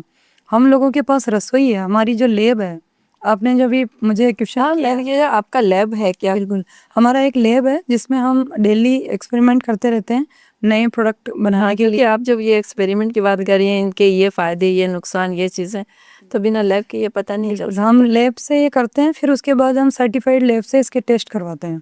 हमारी लैब सिर्फ इतना ही काम करती है कि हम प्रोडक्ट को बनाते हैं और फिर सर्टिफाइड जो करवाते हैं हम किसी और लैब से करवाते हैं। और अभी जैसे मैंने निप्टम की बात की, तो अब हम हमारे सारे प्रोडक्ट को सर्टिफाइड निप्टम से करवाएंगे, ताकि जो हम क्लेम कर रहे हैं कि इसमें इतना % प्रोटीन है, तो वो है या नहीं है वो साबित हो जाएगा। अच्छा, अभी गाँव में क्या चल रहा है आपके, जहाँ पे आपने शुरू किया था, वहाँ क्या स्थिति है अभी? वहाँ पर हम लोग अभी जैसे गवर्नमेंट के साथ मिलकर, या राजीविका जो समूह है गवर्नमेंट ने चलाया है, प्रधानमंत्री जी की जो योजनाएं हैं कि महिलाओं को आगे बढ़ाया जाए, तो मैं भी उसी मुहिम पे काम कर रही हूँ। अभी हम लोग वहाँ पर अगस्त में ट्रेनिंग देंगे, और ट्रेनिंग के लिए मैंने गाँव में अच्छा, वहाँ ट्रेनिंग चलती रहती है? बिल्कुल, हाँ, वहाँ ट्रेनिंग महिलाओं चलती को है, देती हैं? महिलाओं को देते हैं, और जो महिलाएं खुद सेल करना चाहती है वो खुद सेल करती है, बाकी जो महिलाएं हमें प्रोडक्ट बेचना चाहती हैं उनको हम परचेज कर लेते हैं। हम महिलाओं को इन प्रोडक्ट को सेल करने के लिए भी प्रमोट करते हैं कि आप इनको भी सेल करें। जैसे हमारी ग्रोथ बढ़ेगी वैसे महिलाओं की ग्रोथ बढ़ेगी, तो हम महिलाओं को दोनों चीज़ें सिखा रहे हैं।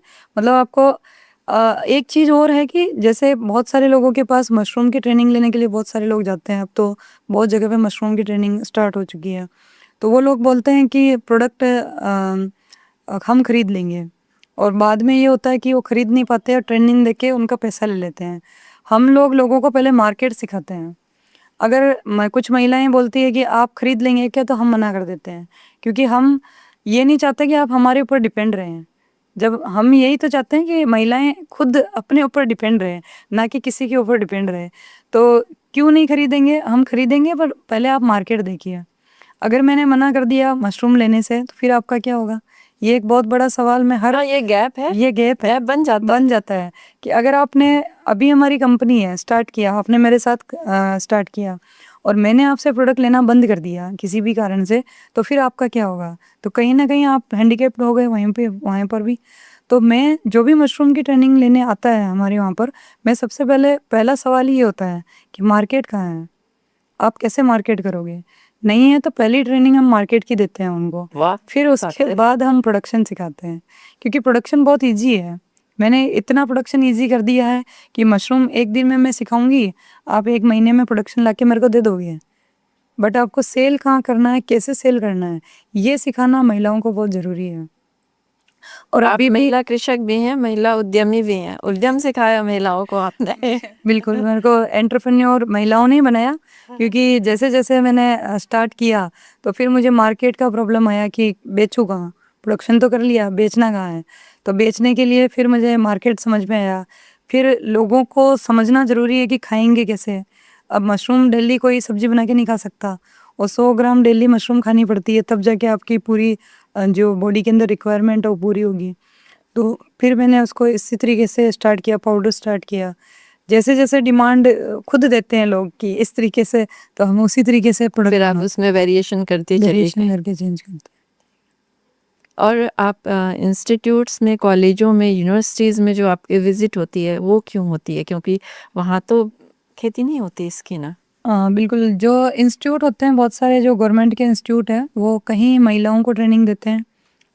अलग अलग इंस्टीट्यूट के, जैसे कृषि विज्ञान केंद्र होते हाँ, हैं। कृषि विज्ञान केंद्र में तो है ही है। मुझे लगता है राजस्थान का तो सारे कृषि विज्ञान केंद्र आपने कवर कर। राजस्थान के मैंने सारे कृषि विज्ञान केंद्र कवर कर रखे हैं। बाकी जो राइसम है, RICM के नाम से यहाँ पर एक फेमस इंस्टीट्यूट है जयपुर के अंदर, जो कि महिलाओं को कोऑपरेटिव सोसाइटियों से ऐड करता है, और उनको रोज़गार के वो भी अवसर भी देता है, और उनको साथ में लोन भी देता है।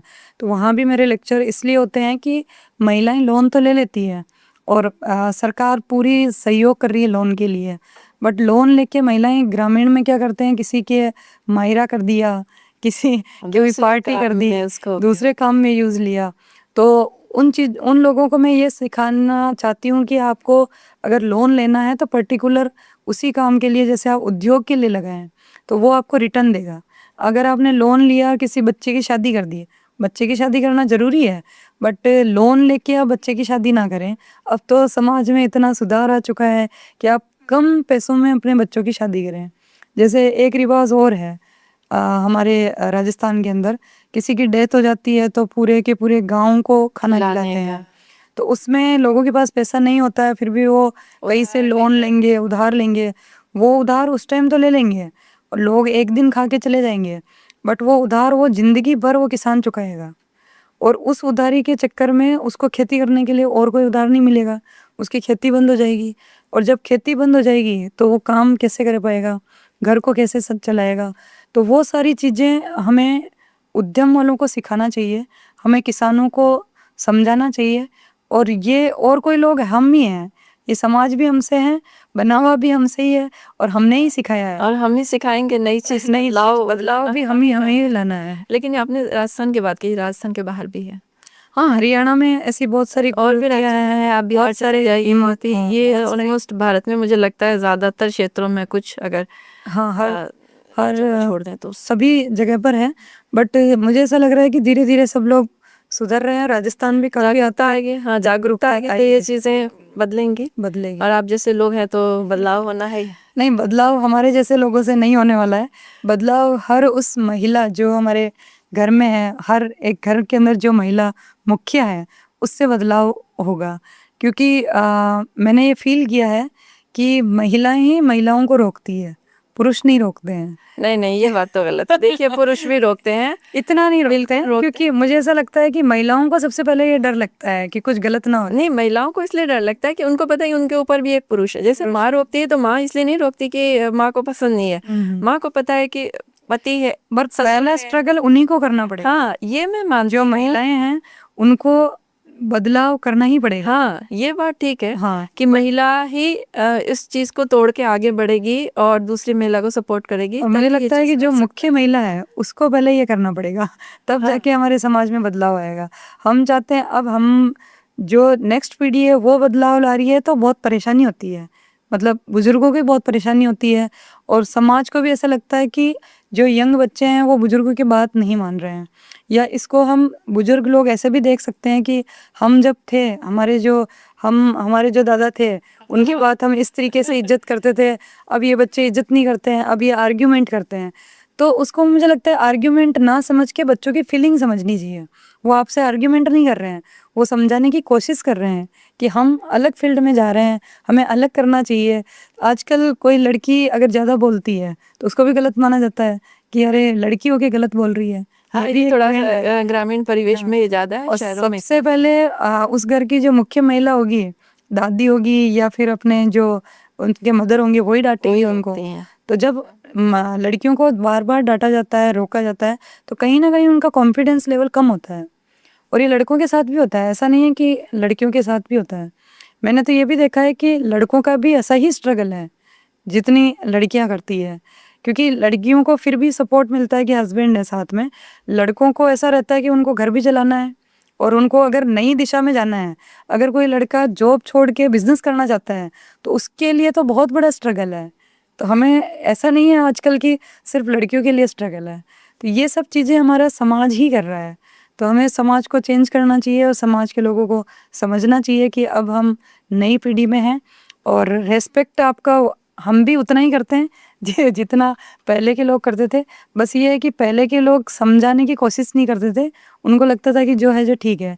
आजकल के बच्चे समझाने की कोशिश करते और हैं, बदलाव पेरेंट्स को को लेकर चलने की कोशिश कर रहे हैं। चलने की कोशिश। और जो कुछ पुरानी चीज़ें थी जो आगे बढ़ने से रोकती थी, उनको हटा रहे हैं। जो नई चीज़ें आ रही हैं, जो आगे ले जाने के लिए आ रही हैं आपको, या साथ लेकर जिनको हम आगे बढ़ें, दुनिया के साथ चलें, उसके लिए बुज़ुर्गों को कन्विंस करना ये बहुत बड़ी चुनौती है, लेकिन करनी तो पड़ेगी। करनी तो पड़ेगी। और मैं तो बच्चों को भी अप्रिशिएट करती हूँ कि जो बच्चे अपने पेरेंट्स को समझा के अपने सपनों की तरफ चलते हैं, वो बहुत ही अप्रिशिएशन के काबिल है। और जो बच्चे ऐसी चीज़ें कर लेते हैं, सुसाइड कर लेते हैं, बल्कि उनके लिए सुसाइड से इजी तरीका है कि आप घर वालों को समझाओ। जो बच्चे 10th फेल होने के बाद डिप्रेशन में आ जाते हैं। आपको एक चीज़ और बताना चाहूँगी मैं कि मेरी इंग्लिश बहुत कमज़ोर थी, क्योंकि मैं जब गांव से गई थी और जब मैं 12th तक तो मैंने हिंदी में पढ़ा था, तो मुझे कोई परेशानी आई नहीं। एक सब्जेक्ट होता था इंग्लिश का, तो उसका पेपर देना होता था और मुझे पास मार्क्स लाने होते थे। तो मेरे 35-45 मार्क्स आ जाते थे उसमें, क्योंकि वो हमें निबंध रटा दिया जाता था और इस तरीके से हम पास ट्रांसलेशन होते थे, तो टेक्निक्स थी, तो हम पास हो गए। बट और मैं एवरेज थी, ऐसा पढ़ने में मुझे कुछ ज़्यादा वो नहीं था। बट मुझे परेशानी जब आई जब मैं बीएससी करने उदयपुर गई। वहाँ इंग्लिश मीडियम कॉलेज थी, एग्रीकल्चर था बट इंग्लिश मीडियम था, हिंदी में बुक्स नहीं थी। तो और जो टीचर्स थे वो बुक्स पढ़ के बताते थे, मतलब पढ़ते थे। तो मैं सबसे पीछे बैठती थी डर से कि मुझे लगता था कि यार ये मुझे उठा लेंगे, और इंग्लिश में अगर एक भी नाम भी पूछा ना, तो मैं नहीं बता पाऊंगी कि माय नेम इज़ अनुका नौत। तो मैं सबसे पीछे पीछे बैठती थी। अब उस टाइम पे हुआ क्या था कि मैं थोड़े बॉय कट बाल रखती थी, तो टीचर को मैं दिखी जाती थी अलग से। तो वो मेरे को ही उठाते थे, फिर पूछते थे कि आगे आके बैठो, पीछे क्यों बैठे हो। वो पीछे तो पहले लड़कों को बिठाते थे, तो मैं सबसे तो आगे आके बैठो। तो मैं ये भी कहना चाहूँगी कि भाषा भी कोई बैरियर नहीं है। अभी अभी हमें समझने की ज़रूरत है, भाषा कोई अपना करियर नहीं है। अगर आप हिंदी अच्छी आती है आपको, तो इसका कहीं मतलब नहीं है कि आप कुछ नहीं कर सकते ज़िंदगी में। आप हिंदी से भी बहुत कुछ कर सकते हो। अगर आपको इंग्लिश अच्छी आती है, तो इसका कहीं मतलब ये नहीं है कि आप बहुत इंटेलिजेंट हो, और ये सिर्फ लैंग्वेज है। तो ये चीज़ें मैंने जाके समझी बीएससी के अंदर। मुझे ऐसा फील होता था अंदर से कि इंग्लिश वाले बहुत इंटेलिजेंट होते हैं और इनके सामने नहीं जाना। Inferiority complex. हाँ, पर बाद में मुझे फील हुआ, धीरे धीरे मैंने समझा, और मैंने इंग्लिश कोचिंग ज्वाइन की। मैंने जब इंग्लिश लर्निंग स्टार्ट की, स्पीकिंग स्टार्ट की, तब मुझे समझ में आया कि नहीं यार, ये भी हमारे जैसे ही है जो इंग्लिश बोलते हैं। तो बहुत सारे गाँव के जो बच्चे होते हैं ना, अभी भी गांव के अंदर ये होता है। स्कूल तो बहुत डेवलप हो गई है गांव के अंदर, तो ये मैं सरकार को भी कहना चाहूँगी। अभी क्या हुआ, जो गांव के जो हिंदी मीडियम स्कूल थे, उनको इंग्लिश मीडियम कर दिया। बट आपके टीचर कौन से हैं? वही हिंदी वाले मीडियम वाले। तो पढ़ाएंगे क्या? हाँ। हिंदी पढ़ाएंगे, वो इंग्लिश की बुक्स पढ़ाएंगे नहीं, और बस ठीक है पासिंग मार्क्स आ जाएंगे। तो आगे जाके अगर आपको इंग्लिश बोलनी है, तो गांव के बच्चे आधे से ज़्यादा 50% बच्चे तो वहीं ख़त्म हो जाते हैं, ये सोच के कि हमें इंग्लिश नहीं आती, हम कुछ नहीं कर पाएंगे। नहीं, लेकिन अभी मैंने देखा है कुछ इंग्लिश स्कूलों को अब हिंदी में बदल रहे हैं। नहीं, इंग्लिश स्कूलों को हिंदी में सरकार, हाँ, क्योंकि बच्चे कर नहीं पा रहे हैं। तो वो तो एक अच्छी सरकार की पहल है। और भाषा को ज़्यादा महत्व नहीं देना चाहिए, ज्ञान को, और ज्ञान के को साथ फिर और स्किल। प्रैक्टिकल। मुझे ऐसा लगता है कि अब सरकार को भी फोकस करना चाहिए प्रैक्टिकल क्लासेस पे। बच्चों की 6-7 से ही, जैसा कि मैंने आपको एक बताया था कि मैं गुजरात में गई, तो मैंने जो चेंज देखे वो यहाँ पर है कि गुजरात के अंदर बहुत सारे बिजनेस स्कूल है जो बचपन से 5th क्लास से उनको पढ़ाती है कि आपको बिजनेस कैसे करना है, उनका अकाउंट है कि अकाउंट कैसे खोलना है, बच्चों को पैसे कैसे सेव करने हैं। आपको जो मैं अभी आपको बता रही थी कि मैं रोड पे अपने प्रोडक्ट सेल करती थी, तो उस तरीके से बच्चों को इनिशियली 5th से 6th क्लास में वो रोड पे प्रोडक्ट सेल करने का उनका कॉन्सेप्ट है। हर एक वीक में उनका किसका प्रोडक्ट अच्छा बना, किसका प्रोडक्ट ज़्यादा सेल हुआ, उसकी क्लासेस लगती है। और धीरे धीरे जब वो 10th तक आते हैं तो उनकी स्किल काफ़ी डेवलपमेंट हो जाती है। बट हम लोग क्या करते हैं, बच्चों को पीएचडी करवाते हैं, बट प्रैक्टिकल कुछ नहीं होता। पीएचडी तक बच्चों को पता नहीं होता क्या प्रैक्टिकल है, और पीएचडी करने के बाद उनके पास ऊपर प्रेशर होता है शादी का और नौकरी का। अगर दोनों नहीं मिलती है तो फिर वो बहुत ही बुरी बहुत कंडीशन हो ज़्यादा जाती है। तो मुझे ऐसा लगता है कि 10th के बाद प्रैक्टिकल में इंसान को चला जाना चाहिए, चाहे वो मीडिया का प्रैक्टिकल हो, चाहे वो किसी भी काम का हो। जैसे मान लीजिए आपको सब्जी भी बनानी है तो आप थ्योरी पढ़ के तो नहीं बना सकते, आपको प्रैक्टिकली जाना पड़ेगा। तो 10th के बाद ही प्रैक्टिकल ज़्यादा, 70% प्रैक्टिकल अगर रहेगा तो बच्चों की अच्छी स्किल डेवलपमेंट होगी और ज़्यादा लोगों को रोज़गार भी मिलेगा, क्योंकि विदाउट प्रैक्टिकल रोज़गार मिलना मुश्किल है। और सरकार पे भी वजन कम होगा, जो सरकारी पे भी नौकरियों के लिए लोग इतना ज़्यादा अभी लालायित 33-35 साल के बच्चे हो जाते हैं, पीएचडी कर रहे हैं, वो नौकरी की तलाश में घूम रहे हैं। और फॉरेन के अंदर अभी 10th के बाद उनके पास जॉब होती है, कोई स्किल वर्क होता है, कोई मैकेनिक है, कोई आपका इंजन ठीक कर रहा है, कोई लाइट का अच्छा काम कर रहा है, तो उनकी डेली इनकम तो होगी ना। तो इसी तरीके से हमारे बच्चों को भी हमें स्टडी पे ज़्यादा जोर नहीं डालना चाहिए।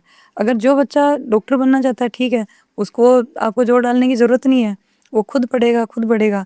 बट जो कुछ नहीं करना चाहता, आपको नहीं डॉक्टर ही बनाना है, तो आप उसको कैसे ज़बरदस्ती थोपने वाली चीज़। ज़बरदस्ती थोपने वाली चीज़ भी पेरेंट्स को और नहीं इससे करनी बच्चे चाहिए। बहुत कुंठित होते हैं। बहुत ज़्यादा, और वो बता नहीं पाते अपनी फीलिंग, ये नहीं कर पाते कि नहीं मैं डॉक्टर नहीं बनना चाहता, मैं प्लम्बर बनना चाहता हूँ। तो हमें एक तो ये चीज़ें छोड़नी पड़ेगी कि छोटी चीज़, कि प्लम्बर का काम छोटा है, ये कैसे छोटा हो सकता है? आपने पूरा स्किल सीखा है, आप पाइप लगा सकते हैं किसी के, आप पंखा ठीक कर रहे हैं तो ये काम छोटा है नहीं, ये भी छोटा नहीं है। आप फॉरेन में जाके देखिए, सब लोगों को इक्वल राइट्स हैं, मतलब वहाँ कोई छोटा बड़ा नहीं है। अगर प्लम्बर है तो भी उसको अच्छा माना, उतना ही महत्व दिया जा रहा है कि वो प्लम्बर है। तो हमारे यहाँ पर थोड़ा प्रॉब्लम है, हम अगर कोई झाड़ू निकाल रहा है कोई, तो उसको अलग तरीके से देखेंगे, क्योंकि झाड़ू निकाल रहा है, अगर झाड़ू नहीं निकालेगा तो आपका क्या होगा? क्या आप और मैं अभी यहाँ बैठ सकते हैं अगर कोई झाड़ू वाला नहीं होता, कोई डस्टिंग वाला नहीं होता? तो हमें थोड़ा सा चीज़ों को चेंज करना पड़ेगा, हमें समझना पड़ेगा, समाज को समझना पड़ेगा कि अब चीज़ें बदल चुकी है, हर एक चीज़ इक्वल है, झाड़ू लगाने से लेकर गोबर उठाने और महिलाओं को खेत पे जाने। तो ये सारी चीज़ें हम ही बदलाव करेंगे, और बदलाव करने के लिए वही है, मैंने आपको बोला कि हर घर से बदलाव होगा, तभी ये होगा। हमारे जैसे लोग कुछ नहीं कर पाएंगे, क्योंकि हम कहाँ कहाँ तक पहुँच पाएंगे। और बदलाव की बात की आपने, अभी मेरे मन में एक और सवाल आ रहा है।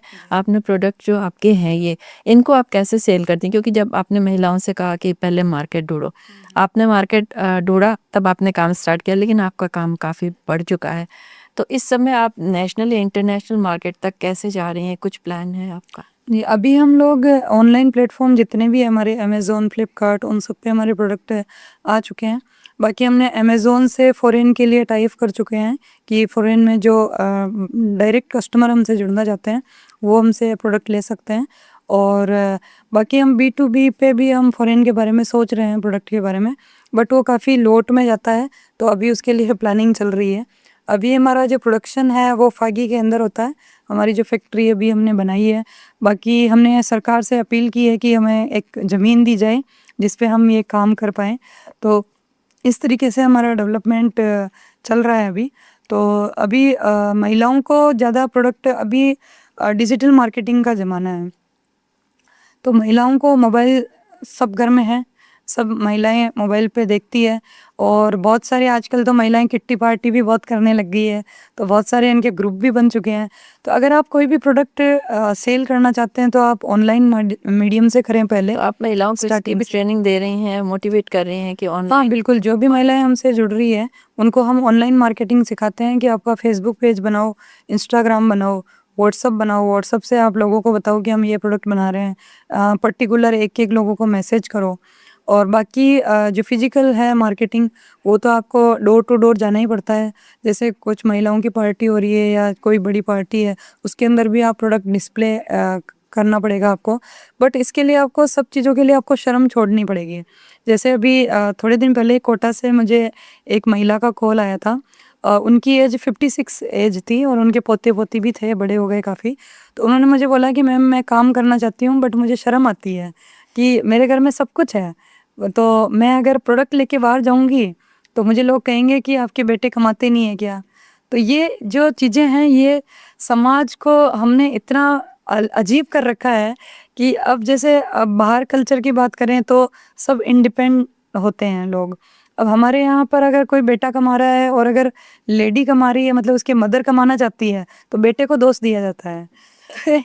ये एक बहुत ही बुरी मतलब सोच गलत है। सोच ही गलत है और कि कल्चर महिला भी कुछ गलत है। करना चाह रही है इसलिए कर रही है, ना कि इसलिए कि वो बेटा कमा के नहीं दे रहा। क्योंकि बेटा तो कमा रहा है उसकी, पर महिला इसलिए करना चाह रही है कि वो पूरे दिन भर बैठे बैठे परेशान हो जाती है और उसके उसको पास करने की एक सोच समझ सोच भी है ना, समझ चाव भी है वो करने चाह रही है कि मुझे कुछ करना है, मुझे अपनी आइडेंटिटी बनानी है।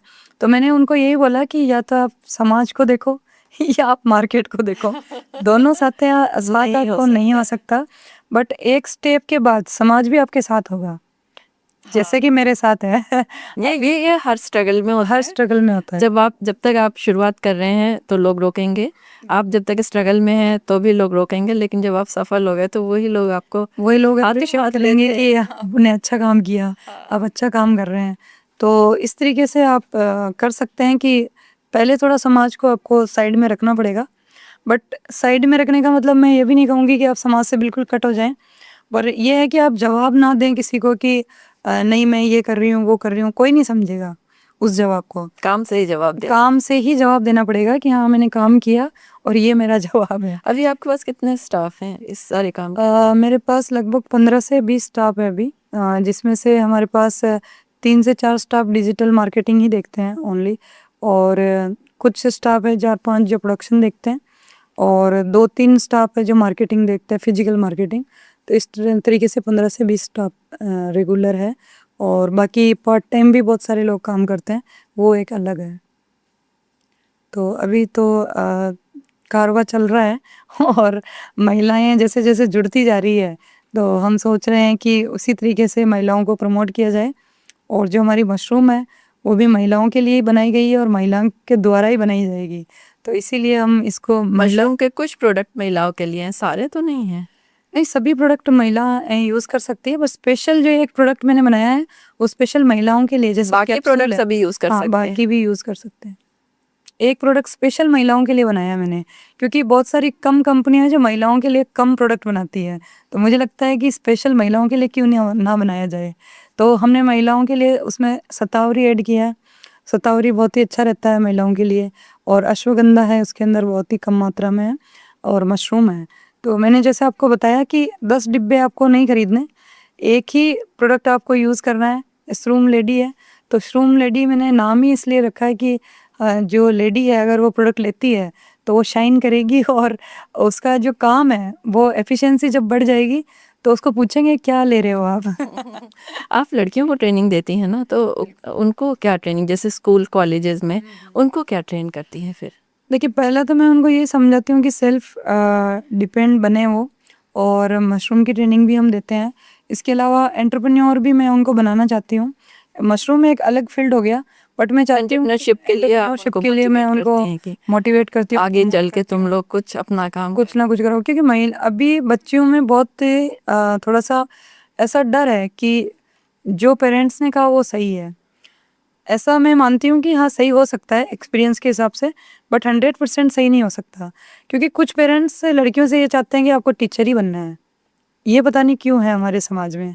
आपने देखा होगा कि कंपटीशन भी जो है ज़्यादा, टीचर का बहुत कंपटीशन है, और आप देखेंगे तो महिलाएं बहुत ज़्यादा है उसके अंदर। तो ऐसा नहीं है कि उनकी पसंद है इसीलिए टीचर बनना चाहती है हर लड़की, उनका पसंद नहीं है।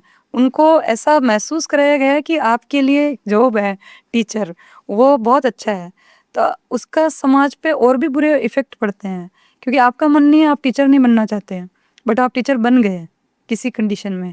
अब आप टीचर बन गए हो तो आप इतना बुरा उन बच्चों को पढ़ाएंगे जो महान बने होकर वो बच्चे क्या करेंगे आगे जाके। तो मुझे ऐसा लगता है कि हमें स्किल पे फोकस करना चाहिए। मैं बच्चियों को यही सिखाती हूँ। वो बोलते हैं नहीं, हमारे पेरेंट्स ने हमें बोला है कि नहीं टीचर ही बनना है। तो आपको बनना है तो बनो, बट नहीं बनना है तो बोलो। बोलना बहुत ज़रूरी है। और एक मैं लड़कियों को ये सिखाती हूँ, ना करना आपको आना चाहिए। हमें मना करने की आदत होनी चाहिए। हमें ये सिखाया जाता है बचपन से कि हमें मना नहीं करना है। पापा ने बोला ये काम करना है, आपको मना नहीं करना। बट वो आदत हमारी फिर हैबिट हो जाती है। जैसे हम कॉलेज में गए, किसी लड़के ने बोला कि मैं तुम्हें बाइक पे वहाँ छोड़ देता हूँ, तो आप मना नहीं कर पाओगे उसको, क्योंकि आपको मना करने के लिए मना किया गया है। तो धीरे धीरे आप फिर उनसे उम्मीद करोगे, आप मना करोगे। तो लड़कियों को मुझे ऐसा लगता है कि मैं जो सिखाना चाहती हूँ, पेरेंट्स को सिखाना चाहती हूँ कि आपको लड़कियों को इतना डरा के आप उनको ये मत बोलो कि मना नहीं करना। आप हर चीज़ में मना करना सिखाओ, फिर उसकी बात सुनो कि क्यों मना किया। मना करने का कोई कारण होना चाहिए। तो जैसे मैंने जब बिज़नेस स्टार्ट किया तो बहुत सारे मार्केट में लोग कॉल आते थे मेरे पास कि भाई हम आपके साथ मार्केट की डील करना चाहते हैं, तो हम इस रूट से आएंगे। मल्टीनेशनल कंपनी के काफ़ी कॉल आए मेरे पास कि इस रूट से आएंगे, आप वहाँ पर मिलना, हम आपको गाड़ी में लेंगे और गाड़ी में ही मीटिंग होगी। तो मैं मना कर देती थी, मुझे नहीं करना है। क्यों नहीं करना है कि आप कॉर्पोरेट कल्चर को नहीं समझते हो, मुझे ये बोलते थे वो लोग। तो मैं उनको बोलती थी कि मैं समझती हूँ, शायद आप हमारे कल्चर को नहीं समझते हो। मतलब आपको अगर मीटिंग करनी है तो आप हमारे यहाँ पे ऑफिस आइए, या मैं आपके ऑफिस आ सकती हूँ। ये गाड़ी वाला कल्चर क्या है? लोगों ने फॉरेन से कॉपी किया, आपने उठाया, गाड़ी में इंटरव्यू लिया। मुझे नहीं करना है, इंटरव्यू नहीं देना है, बात ख़त्म। अगर आपको कोई भी चीज़, जैसे महिलाओं के लिए स्पेशली मैं उन लड़कियों को ये बोलना चाह रही हूँ जो ये फील करती है कि मैंने मना करके गलत कर दिया। नहीं, आपने मना करके सही किया है। मैंने कभी ये गिल्टी फील नहीं की। मेरा बिजनेस काफ़ी नुकसान भी हुआ इस एटीट्यूड से मुझे, बट ये एटीट्यूड नहीं है, ये सेफ्टी है लड़कियों के लिए। और इस तरह के बिजनेस की ज़रूरत कहाँ है? और इस तरीके के बिजनेस की ज़रूरत भी नहीं है। जब तक आपके मन में सवाल नहीं आएगा तब तक आप तो मना भी नहीं कर पाएंगे। आपको लगेगा नहीं ये बिजनेस है, बिजनेस को ऐसे ही करना है। क्यों करना है ऐसे बिजनेस? अगर अभी जैसे आपने अभी मेरे कपड़ों पे शायद आपने सवाल मैं पूछना चाह रही थी कि आप ये जो पोशाक है राजस्थानी, ये पहनकर हर जगह जाती हैं, चाहे ट्रेनिंग है या स्टूडेंट्स के बीच में या कॉर्पोरेट में, तो क्या इसके लिए आपको क्या सुनना, लोग अप्रिशिएट करते हैं या आपकी आलोचना करते हैं? देखिए, बहुत जगह अप्रिशिएट किया जाता है, बहुत जगह आलोचना भी की जाती है। तो मैं इसमें आपको यही चीज़ समझा रही हूँ कि बिजनेस का मतलब ये नहीं है कि मुझे पेंट कोट पहन लूँगी मैं और आप तभी वही जो business अपने कर गांव में पाऊँगी। पहनती थी उसी पोशाक में आप रहती हैं हमेशा? मैंने मैनेजमेंट किया, मैंने पेंट कोट ही पहने गाँव के अंदर। मतलब मैंने जब कॉलेज किया तो हमारी एक ड्रेस कोड था जिसमें टाई भी थी और पेंट कोट भी था। मैं उस वेशभूषा में भी रही। बट मुझे फील हुआ आगे आके कि इसी को बिजनेस माना गया। मतलब आप बिजनेस वूमन है, मतलब पेंट कोट में हो आप। जैसे आपने एक शुरू में कहा कि फार्मर मतलब साफा और धोती होना चाहिए, तो बिजनेस मतलब पेंट कोट। तो मैंने ये चीज़ें हटाने की कोशिश की।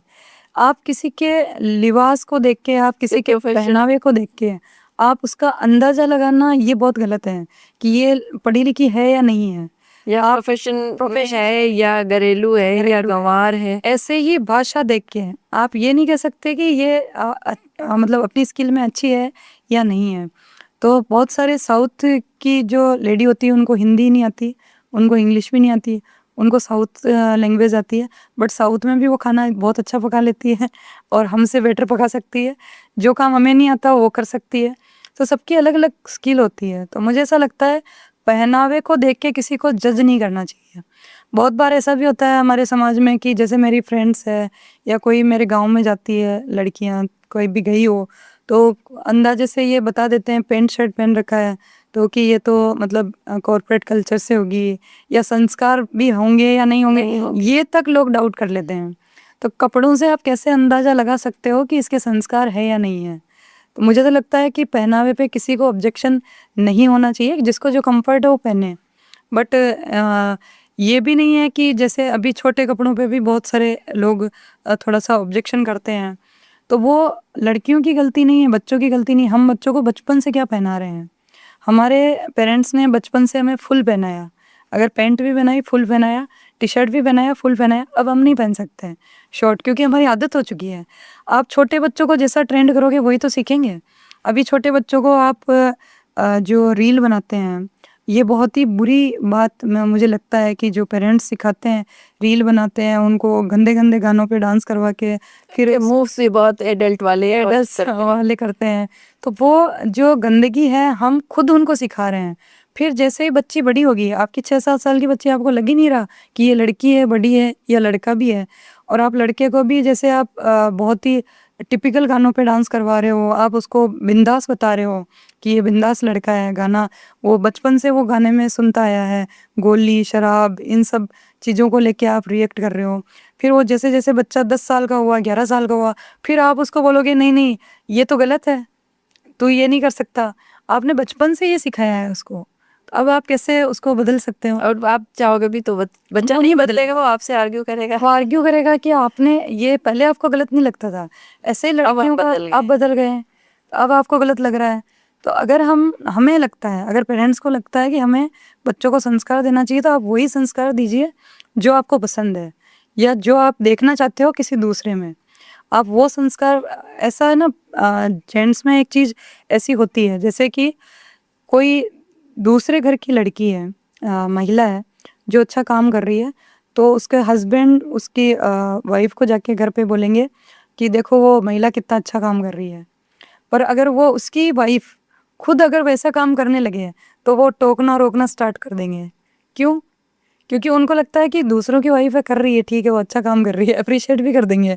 बट अगर घर का करेंगे तो नहीं नहीं, ये तो गलत है, ये तो गलत है, ये तो घर में ही ठीक ये है। तो घर में ही ठीक है। तो हम जब बच्चों को जो सिखा रहे हैं वो हम ही सिखा रहे हैं। आप बच्चों के अभी नए नए पेरेंट्स बने हैं, आप 2 साल के बच्चे के पेरेंट्स हो और आप 5 घंटे आप खुद मोबाइल देख रहे हो। आप बोल रहे हो कि मेरे बच्चे की आदत हो चुकी है मोबाइल देखने की। कैसे है? बच्चे को कैसे पता है कि ये मोबाइल है? आपसे तो सीखा है उसने। बच्चे को कैसे पता है कि ऐसे ऐसे स्क्रीन पे आप स्क्रॉल करना है? वो आपसे तो सीखा है। तो गलती आपकी है, बच्चे की नहीं है। तो आपका कहने का मतलब है, जो आप देख रहे हैं, समझ रहे हैं कि जो अभी माहौल जितना बदला है, जो गड़बड़ियां सबको दिख रही हैं, जिस पर बात हो रही है, इसमें पेरेंट्स की गलती है। बिल्कुल 100% पेरेंट्स की गलती है। मैं तो 1% भी बच्चों की नहीं मानती हूँ। 1% बच्चों की वहाँ गलती है जहाँ बच्चे मैच्योर हो जाते हैं और कोई ऐसी हरकत करते हैं जैसे सिगरेट पीना। आपके घर में अगर सिगरेट यूज नहीं आ रही तो घर में और बाद में वो छुप के फिर करते हैं पी रहा है, तो वो गलत मैं मानती हूँ, क्योंकि उनको पता है गलत है, लेकिन वो फिर भी कर रहे हैं, कर रहे हैं। तो जो चीज़ें गलत है उनको अगर आप शो नहीं कर रहे हो गलत है, तो फिर कैसे होगा? आप दूसरों को देख के अपने बच्चों को सिखा रहे हो। मुझे लगता है आपको बच्चों को स्ट्रॉन्ग बनाना चाहिए बचपन में, जैसे आपको सिखाना है। तो जैसे अभी बहुत सारे ऐसे वीडियोस भी वायरल होते हैं जिसमें एक दादी है जिन्होंने अपने बच्चे लड़की को बहुत ही स्ट्रॉन्ग बनाया। वो छोटी सी एज में वेट लिफ्टिंग कर रही है, या छोटी सी एज में कोई बच्ची ऐसी है जो स्विमिंग कर रही है बहुत अच्छी, तो वो भी तो काम है, वो भी तो पेरेंट्स ही करवा रहे हैं। और आप उनको रील दिखा रहे हो, आप उनको डांस करवा रहे हो। फिर 8-9 साल के बच्चे होने के बाद आपको समझ में आता है कि ये तो डांस ही डांस करती है, इसके पास और कोई काम नहीं है। तो सिखाया किसने है? और फिर पब्लिक अट्रैक्शन ड्रॉ करने का शौक इतना हो जाता है उनको। और डांस करना भी मुझे लगता है गलत नहीं है। अगर आपके बच्चे में ये खूबी है, वो डांस करना चाहता है, तो उसके करवाइए, वो उसको प्रॉपर सिखाइए, प्रॉपर प्रशिक्षण दीजिए। और और उसके लिए छोटे कपड़े का कौन बोलता है कि छोटे कपड़े पहन के आप डांस सिखाइए? ये किसने तय किया? और हमारे राजस्थान में तो बहुत सुंदर सुंदर पोशाकें इतने अच्छे कपड़े पहन के डांस कर रहे हैं लोग, वो उनको भी अप्रिशिएट कर रहे हैं। तो कपड़े कहीं मायने नहीं रखते, भाषा कहीं मायने नहीं रखती, और आप कहाँ पैदा हुए हो ये भी मायने नहीं रखता। क्योंकि किसी ने बहुत ही अच्छी बात बोली है कि आप जहाँ पैदा हुए हो, अगर आप गरीब के घर में पैदा हुए हो तो ये आपकी गलती नहीं है, पर अगर आप गरीब मरते हो तो ये आपकी गलती है। या आप जो गलत काम करके मरते हो ये आपकी गलती है। तो हमें कुछ ना कुछ बच्चों को हमें सिखाना है, मतलब पेरेंट्स को सिखाना है। और बच्चे जो स्ट्रगल करते हैं या जो लास्ट में मर जाते हैं बच्चे, वहाँ भी सुसाइड करके मर जाते हैं, जो उनको लगता है कि गलत हो गया, तो वहाँ भी मुझे कहीं ना कहीं लगता है कि पेरेंट्स की कुछ ना कुछ तो कमी है, जो बच्चे उनको खुल के बता नहीं पाए और डेथ हो गई। और बहुत सारे समाज में महिलाएं सुसाइड कर लेती है, तो उनको भी सेकंड ऑप्शन नहीं मिलता पेरेंट्स के पास जाने का। मुझे लगता है कि पेरेंट्स से बड़ा तो कुछ चीज़ है ही नहीं दुनिया में। अगर मैं कोई भी बात, अगर मुझे कोई प्रॉब्लम है, अगर मैं अपने पेरेंट्स को नहीं बता पा रही हूँ तो ये एक बहुत बड़ी समस्या है। और ये समस्या कहाँ से स्टार्ट हुई है ये हमें समझना है, क्योंकि बच्चे को हर एक अधिकार होना चाहिए अपने पेरेंट्स से बात करे, कह पाए, कन्वे कर पाए कि मैं इस मुसीबत में हूँ। अगर किसी बच्चे के साथ कुछ गलत हो गया और वो पेरेंट्स को बता रहा है तो उसको थप्पड़ नहीं रखनी चाहिए, उसका सॉल्यूशन सोचना चाहिए। बाद में उसको चाहे आप कितना भी डांट लो, पर डर के मारे बच्चे बताते नहीं, डर से कि भाई फिर बाद में वो बड़े शोषण का शिकार होते रहते हैं। स्पेशल जो लड़कियां हैं, अभी मैं बहुत अच्छी यूनिवर्सिटीज़ में पढ़ा के आई हूँ, तो मैं वहाँ पर एक कमेटी में थी जहाँ पर जो शोषण होता है बच्चियों का या कोई होता है तो वहाँ पर कंप्लेन कि उसके अंदर मेरे को बनाया गया था। तो मैंने बहुत सारी लड़कियों का ऐसा हालात देखी है कि वो किसी ट्रैप में फंस जाती है, अपने पेरेंट्स को नहीं बता पा रही है, क्योंकि पेरेंट्स ने बोला कि कुछ गलत हो गया तो हम सुसाइड कर लेंगे। इस वजह से मतलब आप इतने बड़े डायलॉग मार देते हो कि बच्चे उस वजह से आपको नहीं बता पा रहे हैं, क्योंकि आप कुछ कर लोगे, इस वजह से बच्चे कुछ कर लेते हैं। एक तरह से इमोशनल ब्लैकमेलिंग हो गई। तो आप बच्चों को ये, अगर आप बाहर भेज रहे हो, लड़कियों को बाहर भेज रहे हो, लड़कों को बाहर भेज रहे हो, तो ये सिखा के भेजिए कि हम आपके साथ हैं और कुछ भी होता है तो हमें बताओ। ये नहीं कि गलत होते ही आप गलत होना ही नहीं चाहिए। कभी कभी ऐसा भी होता है आपके बच्चे गलत नहीं करना चाहते हैं पर वो ट्रैप में फंस जाते हैं।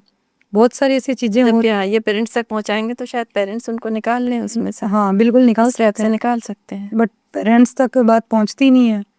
आजकल की लाइफ इतनी भाग दौड़ भरी हो गई है कि टीचर्स को भी इतना टाइम नहीं है कि पर्टिकुलर बच्चे पे ध्यान दे पाए। मैंने कई लड़कियों को ऐसी मुसीबतों से निकाला है, उनके पेरेंट्स को बुला के समझाया है कि ये चीज़ें करनी है। तो यही है कि मैं बिजनेस के साथ साथ मैं समाज में बहुत सारी बदलाव लाने के लिए और महिलाओं को करना चाहती हूँ कि जो महिलाएं पढ़ना चाहती है, जो बच्चे पढ़ना चाहते हैं और जो महिलाएं भी अब पढ़ना चाहती है उनको भी पढ़ना चाहिए। ऐसा नहीं है कि आपकी शादी होगी तो आप कुछ नहीं कर सकते। मैंने जो भी किया आपने शादी के बाद ही किया और बहुत सारी ऐसी महिलाएं हैं जो, पर मैंने उनको समझाया, मतलब मेरे हस्बैंड को भी समझाया कि मैं ये करना चाहती हूँ, ज़बरदस्ती नहीं की। पर हम जब बार बार चीज़ों को समझाते हैं तो लोग समझते हैं उसको और फिर आप उस पर आगे बढ़ते हैं और उसका प्रभाव भी नज़र आता है कि कितना सकारात्मक है। आपसे बात करके बहुत अच्छा लगा। आपका इतना अनुभव है, हालांकि मुझे लगता है आपने 8-9 वर्ष हुए आपको काम करते हुए। हाँ बिल्कुल। लेकिन इसमें भी आपने बहुत बड़ी बड़ी जिम्मेदारियां निभाई हैं और समाज को आगे ले जाने के लिए आपकी जो भूमिका है राजस्थान में, सचमुच ये मील का पत्थर है महिलाओं के लिए। तो ये थी अन्नू कानावत। गांव में पली बड़ी, लेकिन शहर में आके इन्होंने अपना काम शुरू किया, उद्यमिता सीखी और उसके बाद आज दुनिया तक दौड़ लगाने को तैयार हैं।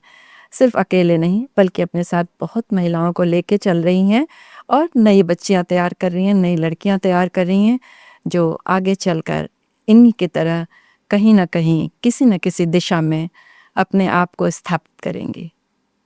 आज के लिए इतना ही। नमस्कार। आप सुन रहे थे let's mic more than radio. Follow कीजिए हमें हमारे सोशल मीडिया प्लेटफॉर्म्स पर।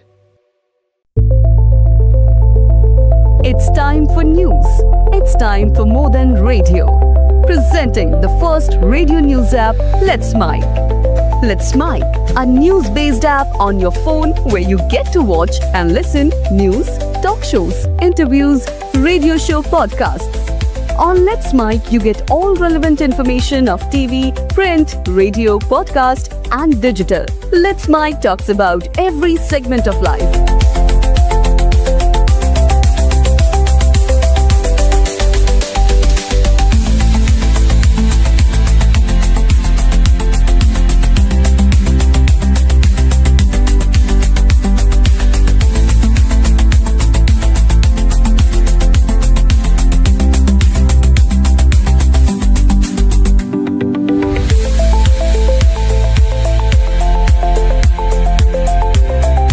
Download the app now from Play Store. Available both on Android and iOS mobile phones. Follow us on YouTube, Instagram, Twitter, LinkedIn, Facebook, Telegram, WhatsApp, Snapchat. Let's talk, let's connect and let's mic.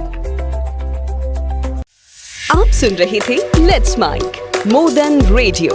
Follow कीजिए हमें हमारे social media platforms पर। It's time for news. It's time for more than radio. Presenting the first radio news app, Let's Mike. Let's Mike, a news-based app on your phone where you get to watch and listen news, talk shows, interviews, radio show podcasts. On Let's Mike, you get all relevant information of TV,